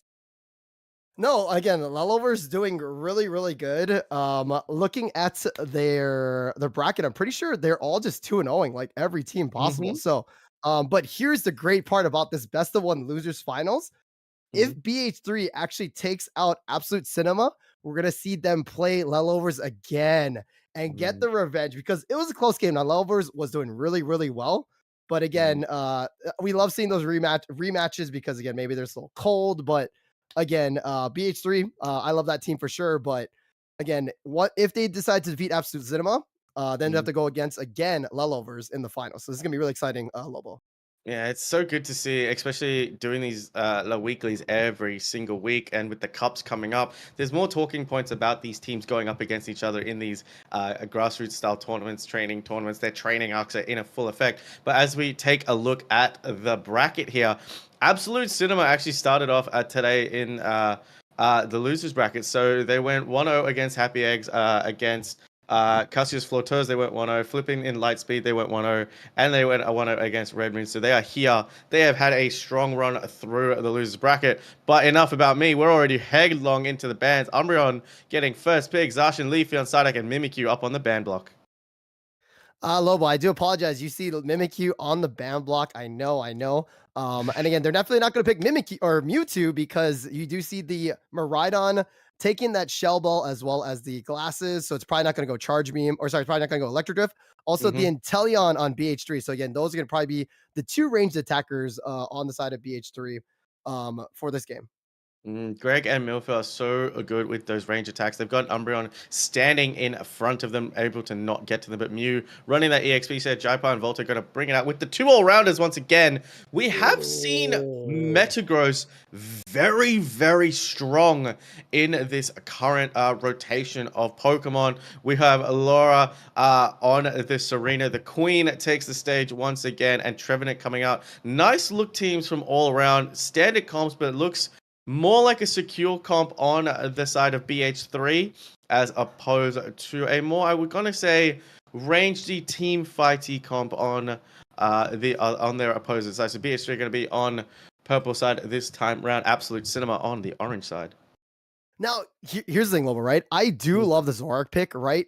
But what's the target? Is it going to be Urshifu? Is it going to be Mew? Mew's going to run away or push him back with that light screen, and Talion's just going to zip away too. What are they going to go against? The Umbreon or the Metagross? Like I'm a little worried about the targets for this Zoroark, but again, I do trust Toast on it. But again, I'm a little worried about kind of like where he's going to go for, and just kind of the collapsing together of the side of BH3. Feint Attack is, if it's going to be running that Feint Attack moveset, it has such good movement and ability. We saw it last week in the games as well across the other regions. Feint Attack is so good at just being able to redirect in the middle of your combo as well. So even if that Inteleon is able to Fell Stinger out, it's not going to be able to run too far. So I assume Zoroark is just going to wait for Miraidon and Serena to do a bulk of the damage and come on in and take those KOs away from its teammates, like the sneaky little dark type Pokemon that it is. Well, Lobo, I'm super excited. This is the losers finals. Again, this is only a best of one. We have BH3 on your purple side, and we have Absolute Cinema on your orange side. Now, again, if BH3 wins this, they're going to challenge again Lelovers in the finals of this weekly 7. They definitely want that run back as we see Metagross heading into the top path. We have Urshifu and Zoroark heading on into their respective central areas. No invades this time round with the Trickster off the map. No invades that time round. I believe Miraidon's going to secure that middle farm. Yeah, and again, Lobo, I feel like in the best of ones, right, you don't really want to gamble with the invades. Now, again, invading is definitely like a pro strat for sure too, right? But you kind of just want to play it safe. Now, again, Kufu is a really good target to invade. Right, but again, it's best of one. You kind of want to just play your lanes, do your thing, make it an even trades across the board until the big engagements come up. Well, when you talk about invade, you want to make sure that those central areas are delayed as much as possible because you want to get ahead as soon as possible, Taj. Yeah, no. But again, with the Urshifu not going online, I'm assuming they're just waiting to pick which one they want to be. And I'm assuming we don't know which one it's going to be yet, but Hold up, Touch. I'm seeing 5 members. 5 members of Absolute Cinema inside the bot path. That's 5. 5 members of Absolute Cinema all in the bot path. I've never seen this before. They're going to go in. A Feint Attack's going to go right on in. Drizzle is just going to have to walk on out. And it cannot do anything against a 1v5 as Umbreon gets taken down. Even an Umbreon can't stand up to a 1v5. What am I witnessing? Lobo, I'm gonna say it. You're witnessing absolute cinema, my guys. So again, thank you. I got it. Yes. So again, that was crazy. I liked it. Again, it's a best of one, like we're kind of talking about. So you kind of making these cheeky plays, right? And again, Metagross kind of like, I get these stacks, but we're losing bottom. Is it worth the trade? I'm just gonna kind of keep going on the top lane, you know? Yeah, well, Toast went in there to the central area, managed to take away possibly, I think it's the blue buff as they come in. Chargeby's going to come on out, and Drizzle is just going to get pounded on down, and Trevenant, almost think about doing that, pushing that eject, but now, I guess BH3 are back into it. They were wondering what was going on, but they're going to get all of that central farm. Absolute Cinema causing absolute chaos. I don't know if it's going to pay off for them, Tug. Again, it seems like they're going to go for the content, right? But yeah, looking at the levels, level 7 Metagross, level 7 Urshifu as well, too. Again, that play was really good. Again, good positioning, but again, not good for the levels going through for the side of Absolute Cinema. Serena went in, thought better about it as it went up against 3 members of Metagross and Urshifu. Zorak and Miraidon just going to get those stacks on in the middle. The Queen is going to make her last stand. If you take the Queen, it's going to be a hard time back for Absolute Cinema, but they are fighting it out. Zorak is going to take a few more dunks. Watergun not going to be able to do too much as Charge Beam is just going to be too powerful in this bottom path. Charge Beam is such a powerful move. I mean, just the zoning process, again, it just literally yells at you with the lightning blast, and it's an absolute really, really great Pokemon. I love Scarlet and Violet for sure. Now, again, we do see the Inteleon online. Hopefully it goes Snipe Shot for sure. That's going to be a lot of damage going on the side of BH3, but we do see engagement kind of coming down on the bottom side. Yeah, absolutely. BH3 are here. They said enough is enough. We're going to fight you. But the Registeel went away as quickly as it could, being taken with the snipe shot. Thunder's going to come on. Urshifu's going to go out. But Miraidon's going to get taken down in quick succession by the Mew and the Electro Ball. The Queen has gone in on Inteleon. Beautiful Fell Stinger. This Inteleon is right up in their faces. We're usually used to seeing an Inteleon playing from the backside. Metagross is fully online. Going to go up against a Trevenant in the top path. But Zorak is there to help it on out. But Regieleki not even getting a look. What was that secure touch? That was literally absolute. No, I'm just kidding. No, but here's the cool thing about that, right? So Metagross, they push bottom, right? Now Metagross, I believe, is pretty much fully stacked. He was up there by himself just getting farm, and it was a really cool play, but it's kind of like you don't really want to do that against a Metagross because Metagross needs kind of that time in the stacks to get online, and I'm pretty sure it's fully stacked, level 10. I don't know if Serena, Zorak, or anybody on the side of Absolute Cinema is going to actually have the power to go against it as Serena goes down. Yeah, Serena does go down, but Urshifu and Metagross are just getting stacks in that bottom side. Foul Play is going to, Snarl's going to come in for the Umbreon on top of the Trevenant snipe shot. Ooh, taking the farm instead of going for the Trevenant. But there is just, I think BH3 have gone, you want chaos? We'll give you chaos. Azure Spy Vision is going to come out on the bot side. The Queen has to retreat into her own central area, but she is backed up by her knights in shining armor. Zoroark and Miraidon in there, in that shining suit of armor. Urshifu is just going to high knees his way right on out. A beautiful serve to secure the points for BH3. Again, so BH3 definitely leading the charge for sure. We just see a nice KO coming out from Miraidon, so it's good EXP going on the side of Absolute Cinema as a team fight engages here. Lobo. Yeah, I mean, Zorak took down the Metagross, the Bright Future Meteor Storm. I finally got that one out, Touch. Hey. And here we go. Zorak's going to go in with the nice, big Solar Beam. Nightfall Days is going to come on out for Zorak as well. Serena is there. Inteleon is there. The snipe shot's coming in. Beam from one and snipes from the other. Bliss Assistance onto the Queen. Hail to the Queen. Live your majesty. As she's going to go on within the triple axle, but it does not matter. BH3 are here to defend. And Metagross is going to go in with the computing crash. Sets up the Beyblade Arena. The dragon is caught out of nowhere. Blissey has nowhere to go, and BH3 showing their prowess and dominance. Absolute Cinema, grab your popcorn. This is a good one. Now, this was literally like just played the Elden Ring music, played the raid boss music. As soon as Metagross came in there, I'm pretty sure Absolute Cinema was like, my goodness, you know? So again, Metagross is waiting for that moment. This is literally, he was farming for 6 minutes, and now he's coming out to play.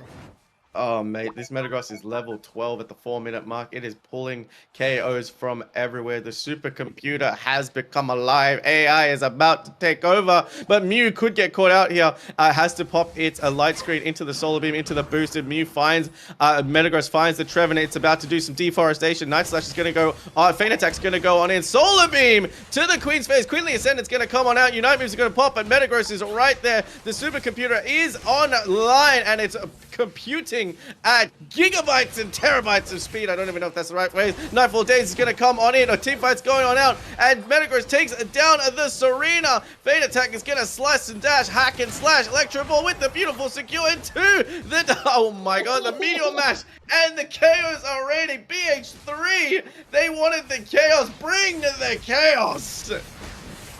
Mom, get the camera. That was absolutely insane. During that team fight, though, we saw Miraidon 1v1ing Inteleon. Inteleon not being able to take down that Dragon Electric type Pokemon. So, again, the 1v1 went in favor of the side of Miraidon versus Inteleon. We do see a little skirmish coming here. Metagross kind of in trouble. Computing Crash is going to come out. Beyblade Arena, it's going to spin to win, but now Absolute Cinema decide that they don't want to roll the credits on this match way too early, so they have decided to back it on up. Zorak is just going to take that red buff, but it's going to run into the Mega Computer. The Mega Computer Feint Attack's going to go on in, but it does not matter. Metagross says, come attack me, but now there are other members, so Metagross is just going to bolt on in. No, Metagross is not afraid to fight it on it. Hornleech's going to take it on out into the heavy slam. The Queen is here. It takes 4 members. It's still alive. It takes down the Storrock Snapshot coming in out of nowhere. Serena has decided that it wants to go with the Metagross, but the Inteleon is there. The Inteleon is there. The computer is still alive. 12 seconds to go until Rayquaza. Okay, let's focus. So I saw the play there, right? Absolute Cinema, they saw the Metagross that was out there, but you saw Inteleon, like you said, go into melee range, not being like afraid of anything. Literally just like no scoping the Serena to get that huge damage to save Metagross. Now, I get the play here. The downside is this, right, Lobo? We do not have the Metagross Unite. That's pretty key here. We also see Urshifu kind of going down as well, too, which is what Absolute Cinema needs, and I think this is what they need to secure this Rayquaza fight. It's a 4v5 situation going on here. Mew's in that top lane. The charge beam's going in. Metagross has decided to go in. It doesn't have a Unite Move. Phantom Forest is going to come on out. Big Solar Beam is going to do damage. Azure Spy Vision is going to come out as the Queenly Ascendant hits the Inteleon. Metagross has gone in on the Queen, but it gets saved by its trusty Knight in the Trevenant. You will not attack my Queen. Thunder's going to come on out. Metagross is in. It's still alive. Feint Attack's going to come on in. Umbreon close to take it out. Gets sent to OC Nurse Joy. It is a 3v5 situation now. Absolute Cinema, they're at the pinnacle of the movie. The turning point's about to come. The bad guys are here. Charge Beam's on the Rayquaza. Night Slash is there. They're going to secure 2 members down. It's only Urshifu left. Who's going to get the secure? No way! It's BH3! BH3! They with the secure! Okay, whether regardless or not, you could just say that whole fight was absolute Cinema. Now again, BH3 though, getting the secure, pretty much the last person there. Literally, this, you couldn't have made this a better play, a better fight, a better cinema, a better movie. But just literally Urshifu going in by himself, getting that secure on Rayquaza. Lobo, that was absolutely insane. Great Unite match for sure. Timmy is in talks with Christopher Nolan to make this a 3-part series. Absolute Cinema indeed. Urshifu, between all of it, in a 1v4 situation, securing with Wicked Blow. What did I just witness? Holy! If that had to be a losers finals, that was definitely it for sure. Well played to all teams around. Oh my gosh, 470 to 115. BH3 are your winners. They actually had a hard time in that raid fight. We see some of the highlights going on here. Beautiful Solar Beam, the Computing Crash setting up that stone Beyblade Arena. Trevenant just cannot go in. This is a lovely push here as well. Metagross right defending its pad. Serena thought better of it that time around, but Nightfall Days still managed to take down a for you a KO streak of 2 from the Metagross. What are these highlights? Taj. Yeah, no, looking at the damage, 115k from the Metagross. that supercomputer absolutely went crazy. But again, looking at this Ray fight, now again, Metagross didn't have his Unite. It got it No. right at this point, but it's still Mhm. he was super low, couldn't really really use it effectively, right? So, Mm. but again, look at this right here. Everybody's down. It's just the Urshifu getting the secure and roll the credits for Absolute Cinema as BH3 is going into the finals. You need a highlight reel for BH3. Make sure you contact Engage. They'll give you that clip. You know, download the VOD, secure the clips. Wow.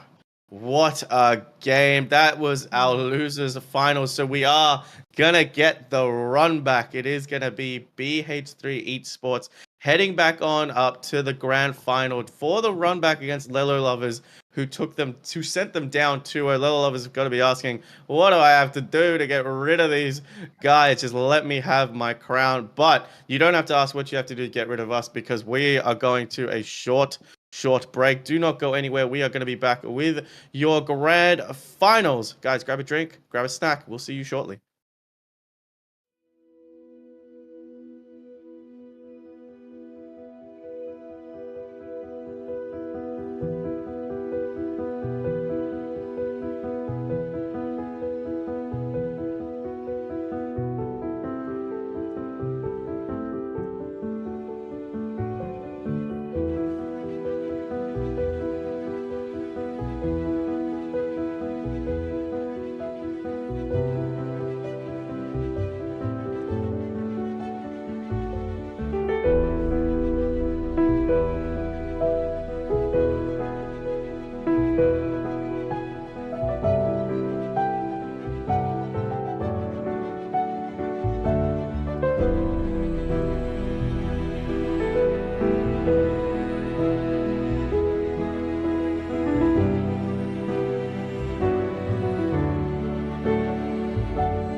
Welcome back, gamers, trainers, viewers, players, and one and all. We welcome back to the casting desk. It's me, Fu.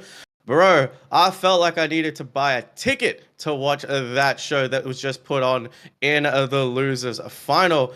My question to you, Fu, Metagross. It seems like a sleeper pick. It seems like also like a similar pick to Garchomp. Garchomp stocks have been on the rise, but it seems like anytime Metagross hits Thea Sky Ruins, it seems to be the star of the show.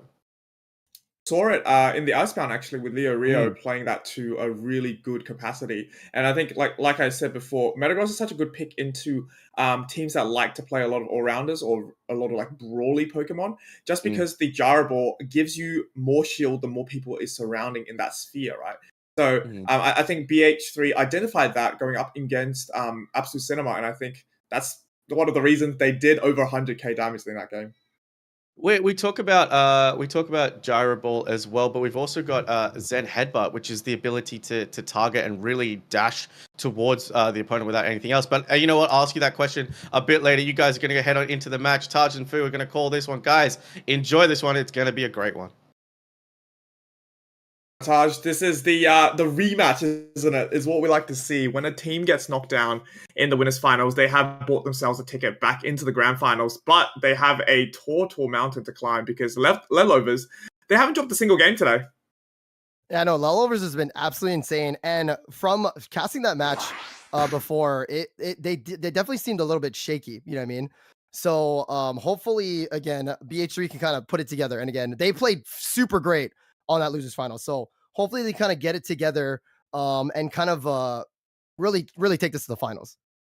Yeah, another respect ban coming out from BH3, banning out that Leafeon, what we saw in that final game of the winners finals, and that's going to allow Kaizen, or Potato in fact, to secure that Zacian for them. I don't think they played Zacian in that last matchup that they versed each other, so that's going to be very interesting. But that's going to allow Fizzy to pick up the Umbreon and the Blissey. I'm very curious why they gave those two up. I mean, they're just really solid core mons, right? You have the Bliss Assist, you have the Umbreon. Also, again, if anybody on the side of Lelovers wants to go like Zoroark or whatever, or anything that can just, or even Zacian and Mean Look, right? So again, I feel like Fizzy did really good with the Mean Looks last time against Zoroark. So again, Umbreon in the pocket of BH3 is going to be really good. Yeah, Marv going to pick up their trusty Trevenant here. Kaizen obviously on the Elder Gods as well. And I think Elder Gods Zacian is such a great top path duo to play as. I'm keen to see what Volta will pick up. It's going to be the Buzzwole here. Very interesting because there's not a lot of die potential on the Buzzwole. It's more of a let them come into you type Pokemon. And we have Mifil obviously back at it again with the James Pond Inteleon for BH3 here. Yeah, I think either Umi's going to go Glaceon or Mew. I think they need the Mew for the secure, right? But again, Umi was doing super good on Glaceon, but they kind of need that secure. Also, Ceruledge would be really nice too with that Rend ability as well to kind of secure too. So I do like these picks coming on the side of Lelovers. Yeah, I think both teams have brought up a decent draft as well. Umi back at the Energy Amp Mew. I'm not convinced yet, but they did very well in that prior game. But J-Par will be rocking the Zoroark once more, and I think there's less stuns coming out from Lelovers. I think it's a better game from Zoroark, if anything. But yet again, all the pressure is going to be on J-Par to actually get to the Mew. Because, like I said, Buzzwole has that one eject to maybe surprise someone, but it doesn't have the capacity to get to the backline as easily. And maybe Fizzy, if Fizzy will be playing something like a foul play, that might help that out a little bit. So only time will tell as we get into this game. Now, one thing to keep in mind, too, Fu, is that Zoroark does not have to go against Umbreon. So it's going to have a lot more. Yes, they have to go against Trevenant. Yes, it kind of goes against the Mew CC. But again, I think J-Paul is going to have a lot easier time now because, again, those Mean Looks were just locking down Zoroark last couple of games, you know? So. Yeah, what's interesting as well is Potato's going to be on that full heal Zacian, and I think that's probably just to get out of something like a Buzzwole grab, especially if you're going to be one of the Pokemons that are relying on the secure. I think that's a great item to pack in your backpack just in case something like the Voltor ejects onto you. Yeah, and again, just having the full heal is really good because once you get kind of KO'd, you're pretty much done, right? And again, with Unite, the burst is so fast, and also the CC too, right? So having that full heal would be really good. But again, not a lot of heals. Actually, there's a lot of heals going from the side of both teams. But anyway, Fu, this is again best of 3, the finals. We have Lelovers on your purple side. You have BH3 Esports. Again, this is the rematch BH3 Esports on the side of orange as well too. This is gonna be a super exciting game. We do see again probably Ceruledge coming in on Lelovers, going into the purple side, as well as on the orange side we do see Zorak. Now again, EUIC Bootcamp coming up Thursday the 20th, February 20th. What's super great about that is again it's an opportunity. It's the first Bootcamp EUIC opportunities for teams to heavily scrim LAN with each other, professional setups. And again, opportunities to face each other with teams all across the regions. And INGAGE is actually the first org to kind of do this. So super exciting. There's stream rooms, private spaces, and also professional photography. It's going to be super dope. And again, props to INGAGE for putting this together. Yeah, I think teams getting to boot camp before something like the AOS Cup, AUIC is just so valuable, right? Able to just get some practice in, just like this tournament that INGAGE is hosting today. Kaizen in a tough spot, has the XP to get out, but Zacian getting knocked down by Buzzwell is going to actually give BHT the upper hand in this first minute of the match. We do see a level 5 Ceruledge early on, which is good. Again, Ceruledge did get kind of like nerfed, but again, a lot of damage coming through. We do see a nice engage, and again, looks like going in the favor of Lelovers. Yeah, and as the 850s will be coming out very, very soon, Snow trying to just get a little bit of a score through, but JPAR will be there to defend that. No moves are available for JPAR there, so actually they have not done too well there. I think used the moves a little bit too late, and a lot of the experience are going to be soaked up by the Zacian, so fantastic work for Potato there. Yeah, seeing a level 3 Chansey, not the Blissey, it's definitely something you don't want to see when you're kind of the orange side of BH3, right? But again, good prop. Shout out to, oh, so much damage coming from Zacian as gets the double KO on the side of Lelovers. Yeah, Potato knew that the Buzzwell did not have level 5 yet, so, you know, unfortunately there's no grab potential, and they are able to win that matchup. Fizzy has to go back and eat 2 citrus berries. Here comes JPAR, though, has a dash available, running at the Ceruledge. That's going to be great levels for this Zorak, as the Mew and Trevenant has to quickly go back. Marv getting isolation on JPAR, perhaps? No, the combo was going to be able to get JPAR out of there, and Marv is now staring down the barrel of the Umbreon, so Fizzy able to knock it out for them, but no scores available for BHD so far. I do like the aggression from the Trevenant. However, again, just super slippery mon, right? That speed through Zorak. So again, it did pay off, but again, sadly got KO'd in the process. As we do see, Buzzwell getting KO'd from the Zacian. Yeah, Zacian able to get that KO as well. We're going to quickly look at the mid farm. Seems like most of BHD was able to take and capture the Altaris and Swablu's there. Miffy already on a healthy level 7, which is great to see. And like you mentioned before, the Chansey finally able to evolve there. And as the birds will come out, we have a foul play Umbreon from Fizzy. And a lot of the experience will go on the side of BH3, but it is going to be layovers that get that Altaria. So still even so far. Yeah, Fu, I'm wondering what objective... Oh, we see a really big dive here coming through. I don't think this Bliss is going to make it out there. I'm wondering which objective they're going to kind of go for first, because again, the levels are a little bit sided towards Lelovers, but we don't really see any teams kind of setting up. They're just kind of getting their farm, again, filling each other out. But also, if you look at the score, drastically on the side of the favorite Lelovers.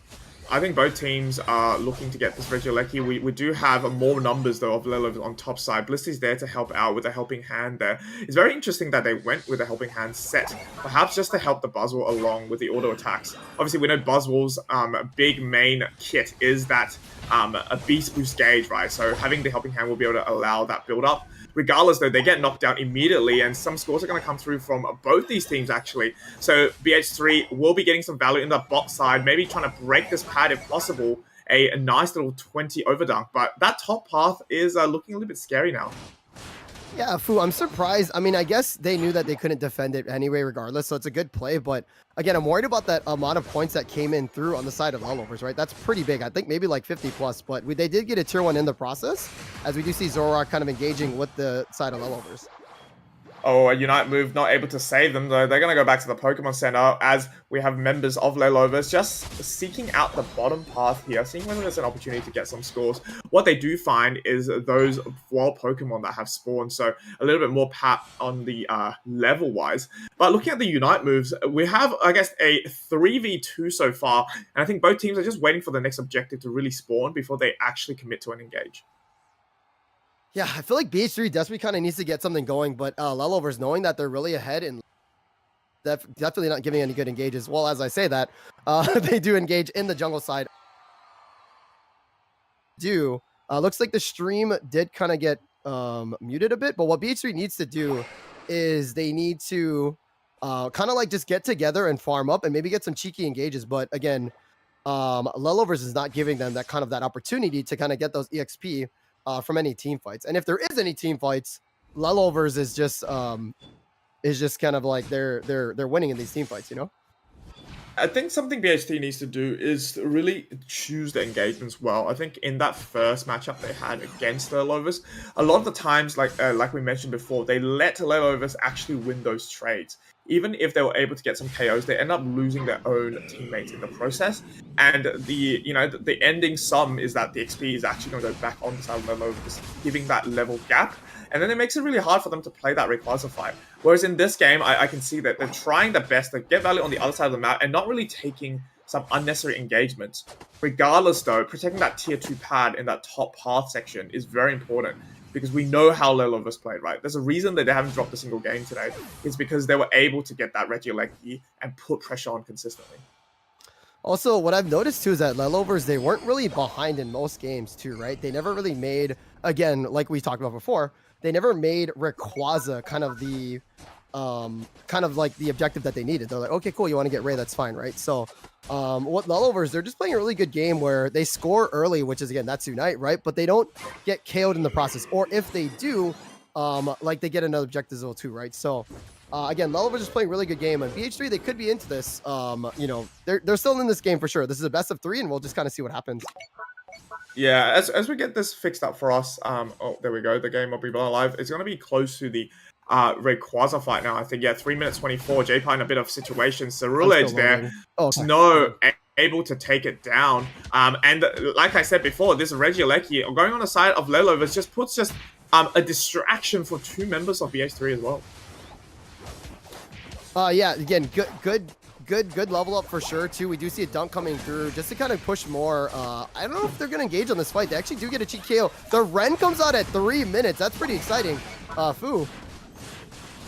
Oh, the Spy Vision coming out. A bit of a late Unite, I think, and actually gets KO'd by Cerulege. So, I want to point out that Cerulege is going to be playing that Flame Charge moveset instead of that, typical Phantom Force, because that provides them with that auto attack speed boost. But I don't know whether that's going to be able to get them out of this situation, as Buzzwell will be able to grab and smack them down.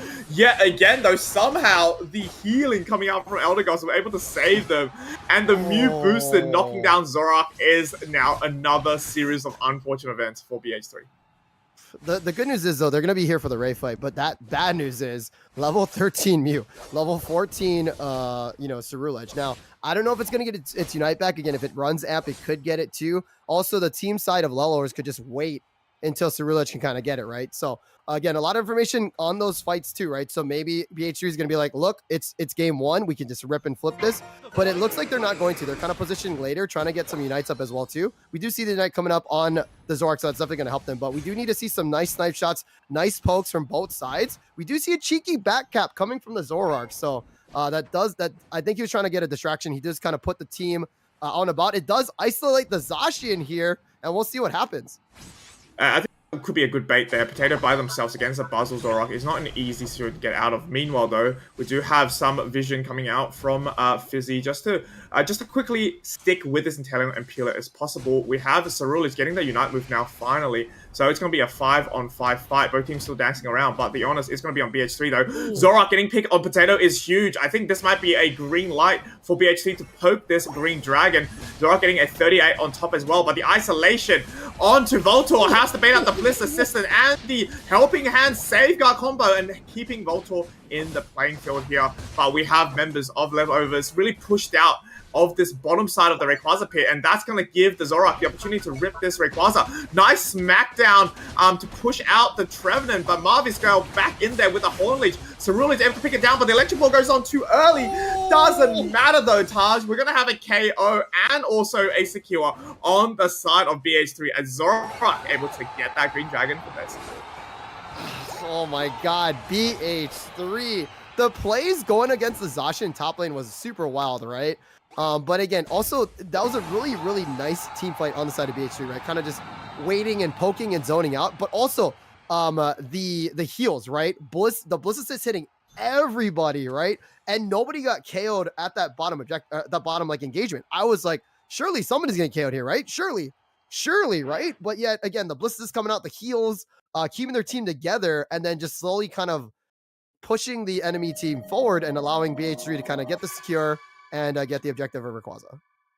Oh yeah, I think Greg did a fantastic job to keep Voltor in play there, because for a moment Voltor was very, very low on the Buzzwole, but the ability to stay sustained and, like you said, hit multiple enemies with the Bliss Assist as well.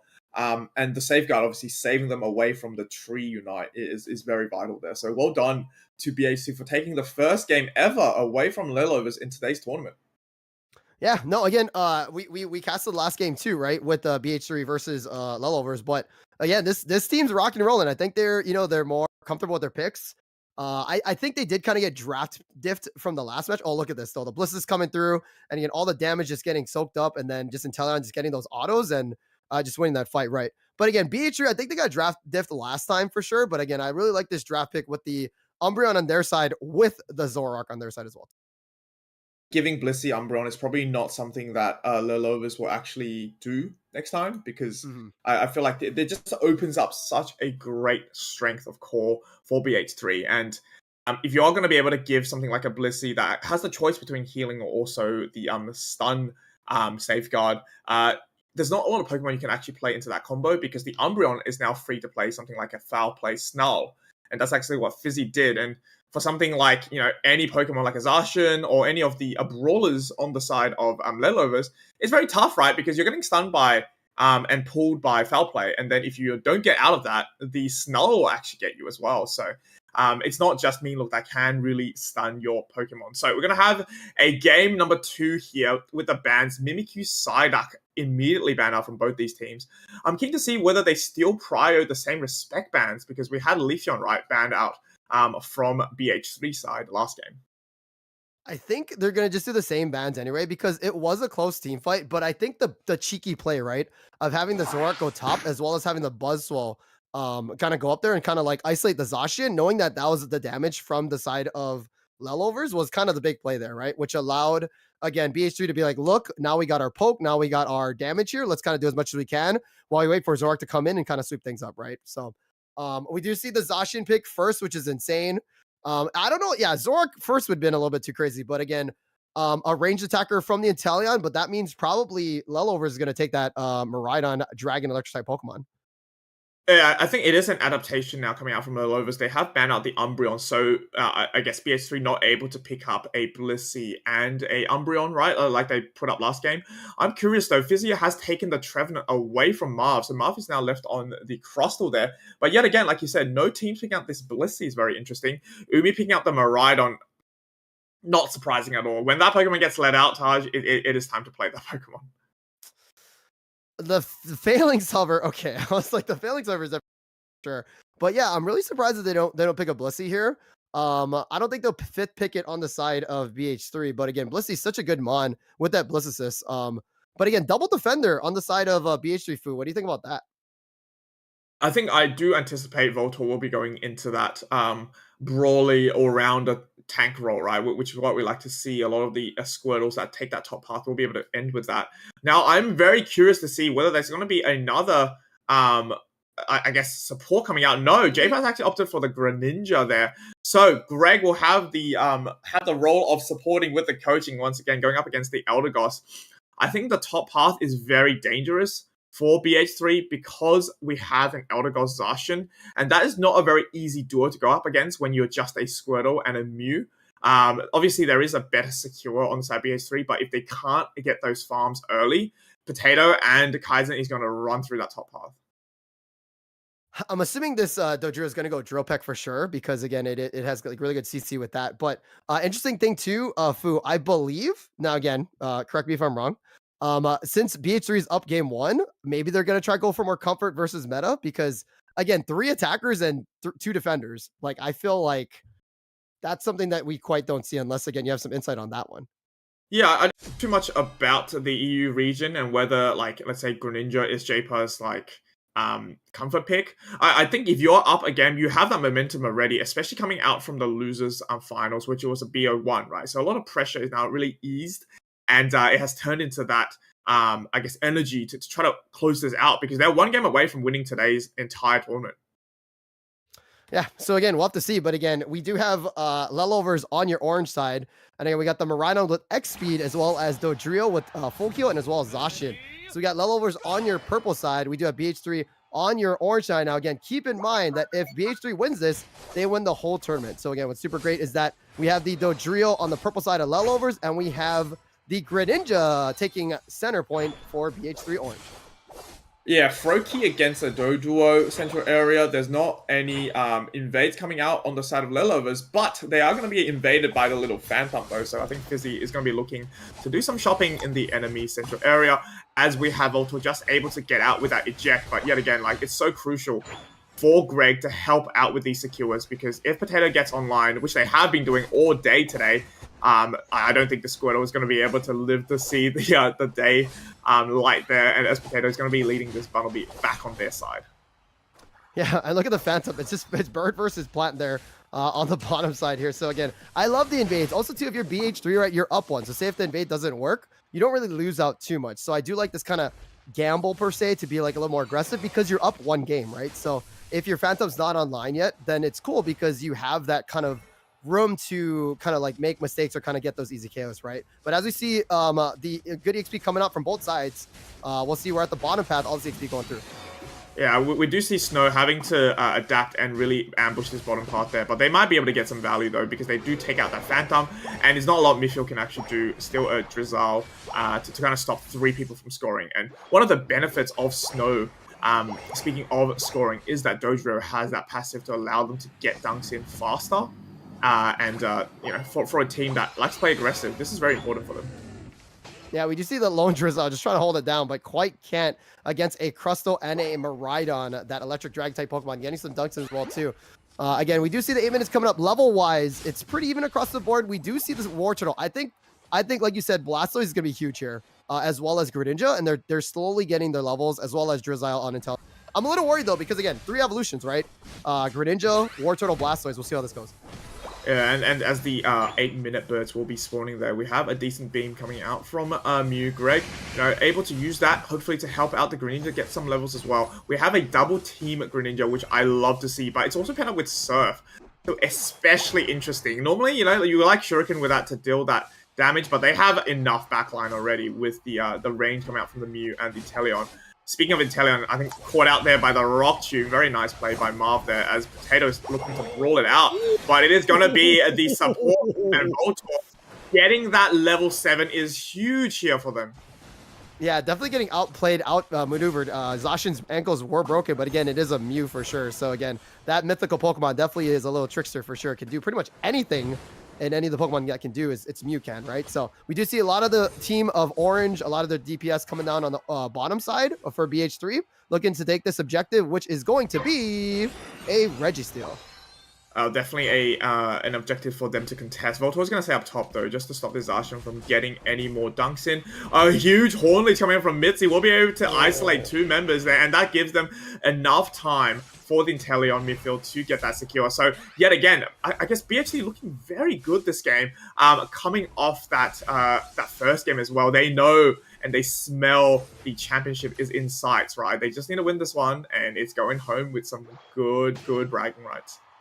Yeah, no, Food, like you said, again, the momentum, right? Again, the Surf Greninja, that's stuff you see on ladder, right? So again, it's very aggressive, but again, when you get the resets off of the KOs from Surf, it can be really good by giving you those heals, right? But Big Engage Lucky does go through Fu, and then we do see Orange trying to hold it down, but I don't know if it's gonna work. It does walk in, and we have the Water Burst Shuriken to go through, and actually knocks out Potato, so that is really good value for this Greninja there. J-Par able to, you know, at least get some KOs, even though they know that top hat's probably going to be broken there. It's not the worst overdunk, to be honest. 12 there for them, so they know they're not too far behind, and it is definitely a difference coming into the second game, how much aggression they're able to kind of resist coming out from Lilovers, where Potato's trying their best to run it down. But, you know, with the Metal Core set, if you can just dash away from it, it does give you some sort of counterplay to it. Solar Beam will be coming through, hits 2 people on the mark there, and still a lot of members floating around here looking for a fight, but I honestly think it is enough to quickly go back and get your side of these wild Pokemon. No objectives, no need to lose unnecessary experience to the enemy team. No need to lose EXP unless you're an Inteleon getting trapped by a Rock Tomb, jumping over for that pad. Again, a little aggressive on the side. Maybe BH3 is trying to get some snipe shots to farm for that jungle to kind of steal it and do a little far range window shopping, right? So, but again, they're playing Pac-Man like you always say too, Fu, on the side of BH3. But nice levels coming in through from the side of Lullovers as the bottom objective comes up. And again, we do see both teams coming in the skirmish. But again, that charge beam. So much damage, dude. Like, they have to retreat after getting hit by those charge beams. Yeah, they do, and the Phantom Forest will come through to keep Fizzy in play there. Handles the Horn Leech out, but doesn't actually connect with him, and Mystical Mirage goes through, and the Electro Ball actually goes a bit too early, so it's going to actually go on the side of Lullovers there. Dojo getting that by a Hydro Typhoon, knocking up 3 members of them. Might be able to set up a good initiation for the attackers to follow up. Greninja is so deep in the enemy's central area, will get knocked down with the Charge Beam range. And I think this might be a trip back to the petrol station for BH3 because they're running out of gas. Yeah, again, I think BH3 is just being a little bit too aggressive there. And again, like the Hydro Typhoon was a great unite, but nobody's there to really take advantage. And again, just whenever there's a team fight, you just see Miraidon just charge beam, just hitting everybody as they can. And again, all they really have for support is the coaching from you. So we do see a nice engage from Greninja onto the Zacian. Looking at the top jet, that it's available, and we'll see what happens in a bit. Yeah, 160 to 101, so the scores are very close there, and so are the levels as well. We have people ticking over to that level 12 mark now, Dojo taking that level 13 first of this game, and with around 100 seconds to go before the Rayquaza fight, I am curious to see whether there is any contest for this Regieleki, or they're going to give it. Because for once, right, this tier 2 pad on the side BH3 is still quite healthy. Yeah, we'll see how this engage goes, though. But Blastoise is trying to hold it down. But again, against a Dodrio and a Sword Doggo, just quite can't get it down. His team does come through, but I think Zacian's going to definitely secure this. The secure from the Greninja and a KO. Insane play from BH3. Our double team, you know, people on Lullover seeing double there. And as the Regieleki walks in, that is a huge overdunk for J-Par. What a fantastic turnaround for that fight. And I think it really caught Lullovers by surprise. And now they're on the back foot now, right? For the first time, they know they're 1 game down. They have not had the points lead for this game now with that overdunk. And BH3 showing us that they have the potential to take this home. And it's crazy, right? Because we talked about this earlier. I'm pretty sure, like, if this was, like, best of 1, I don't think the Greninja pick would have been picked, right? He literally united at 3 minutes. Nobody's really expecting that, right? Now to get that secure. But it gave them the EXP. It gave them the Lecky went through. And it actually put them ahead, I believe, in score. So now it's 210 to 160. They also get their Rigest as well, too. So, again, Greninja, he does have a unite, which is super great. Probably running amp. But just these kind of, like, just plays that are more just, like, aggressive unite versus like this meta, like, okay, we're gonna set up blah blah blah. So again, it seems like that play really put them through, but a big engage coming through. Zacian taking a lot of damage. Charge beam coming out on the Blastoise. Again, we do see the unite coming out from Greninja and then double teaming out, and here comes the Rayquaza. The fight is going on. Yeah, it definitely is. We have people heating up already. We have a huge serve coming out from Voltor there. Might be able to get this. Zacian not able to get out there, and the Hydro Typhoon not able to connect to anyone, but the damage is already done. 2 members of Lullovers out, and we still have 5 healthy members on the side of BH3. They're looking to win this game, but a huge exit from Marv will be able to deny some of the damage coming out from them, though. Yet again, isolating Voltor. Kept in a really tough position now, but the serve able to provide some shield, and we have just the Greninja going in to try to secure the Rayquaza with 1 HP to go. The Electro Ball will be good, and that is going to be, ladies and gentlemen, a 2-0 for BH3, and they have taken this grand final by a storm. Yeah, also keep in mind too, Lullovers is the team that won against them in the winners final. So again, BH3 putting on an absolute cinema. Just kidding. But again, overcoming absolute cinema in the losers final and then taking it over Lullovers in the grand finals. Now again, it's still 50 seconds, but looking at it, Dodrio's killed for 25 seconds, as well as some other Pokemon on their team. Again, there's not enough gas in the fire, and looks like BH3 is going to be taking these weekly 7. I'll be actually definitely celebrating now. I mean, you got to be a little bit disappointed on the side of the Lullovers, right? They played extremely well going into it. They probably had one of the most dominating performances going into that grand final, but sometimes like things like that can happen. And a 1-game win for BH3 at the start really just gave them enough belief, I think, to take this next game, and they really have adapted coming out from the losers as well. What a fantastic fight. 10 seconds to go. There is no amount of score that Lelos can actually chuck in right now to win them this game. And with that Water Burst Shuriken, that's going to count it down. Well done, BH3. They are your La Weekly 7 champions. Yeah, Sifu, interesting though, right? I truly feel like, because Unite is it's a video game, right? It's a fun game. I truly felt that BH3, because I don't think this was drafted like, or like like strategized like, hey, we're gonna go in Teleon and Greninja. I just think that they're feeling comfortable, they're feeling good, and that's Unite too, right? It doesn't matter what you kind of draft, it matters how you play your Pokemon and how you use the abilities. You use the abilities to secure, right? You use the clones to kind of like do some crazy stuff. You use it to take advantage, right? Now that Ray fight was a little crazy again. Props to the defense on the side of BH3 from pushing it down while Greninja was slowly shuriking it down. But again, BH3 coming out again, just playing Unite where it's at, and that's kind of the beauty of Unite as well too, where it's not just all meta. You just got to play mons that you're comfortable with, and you win the game. Yeah, Greninja definitely worked in some aspects. I am very surprised it worked in this way, but definitely J-Par, played it really, really well. But I think we don't give enough credit to Mythil on the Inteleon. 95,000 damage. And a lot of the times, the snipes, even though they don't get KOs, they were able to poke out a lot of the defenders on the side of Lelovers, right? And when you have, obviously, a defender that is half HP from the get-go, it makes it very hard for them to take any more damage. They have to kind of retreat.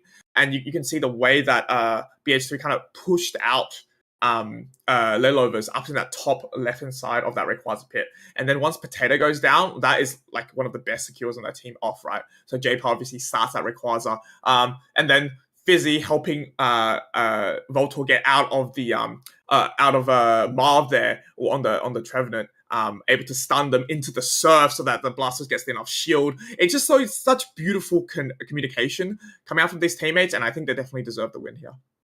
Also, too, Mew securing with the E-ball, which is, again, that's what Mew does best. And just that whole, like, hey, you're defending, by the way, can you secure this really quick? Like, just relying on Greg just to be like, all right, dude. Like, again, Greg on the Mew was wild for sure. I've seen him play last week too, or weeks before. And again, Greg 22, that's a name that I definitely remember because of his Mew and Blissey gameplay.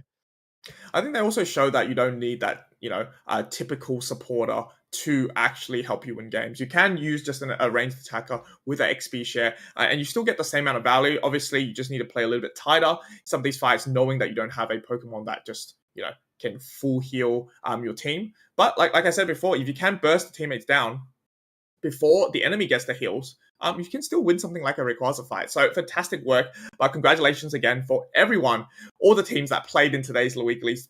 I hope everyone got enough warm-up, because December Cup for the EU region is literally the day after. So the OC qualifiers will be actually today, or today for me. We're in the future here. But I'm sure these teams got enough practice out of today, just as that last bit of polish going into tomorrow's cup. So good luck for those people as well.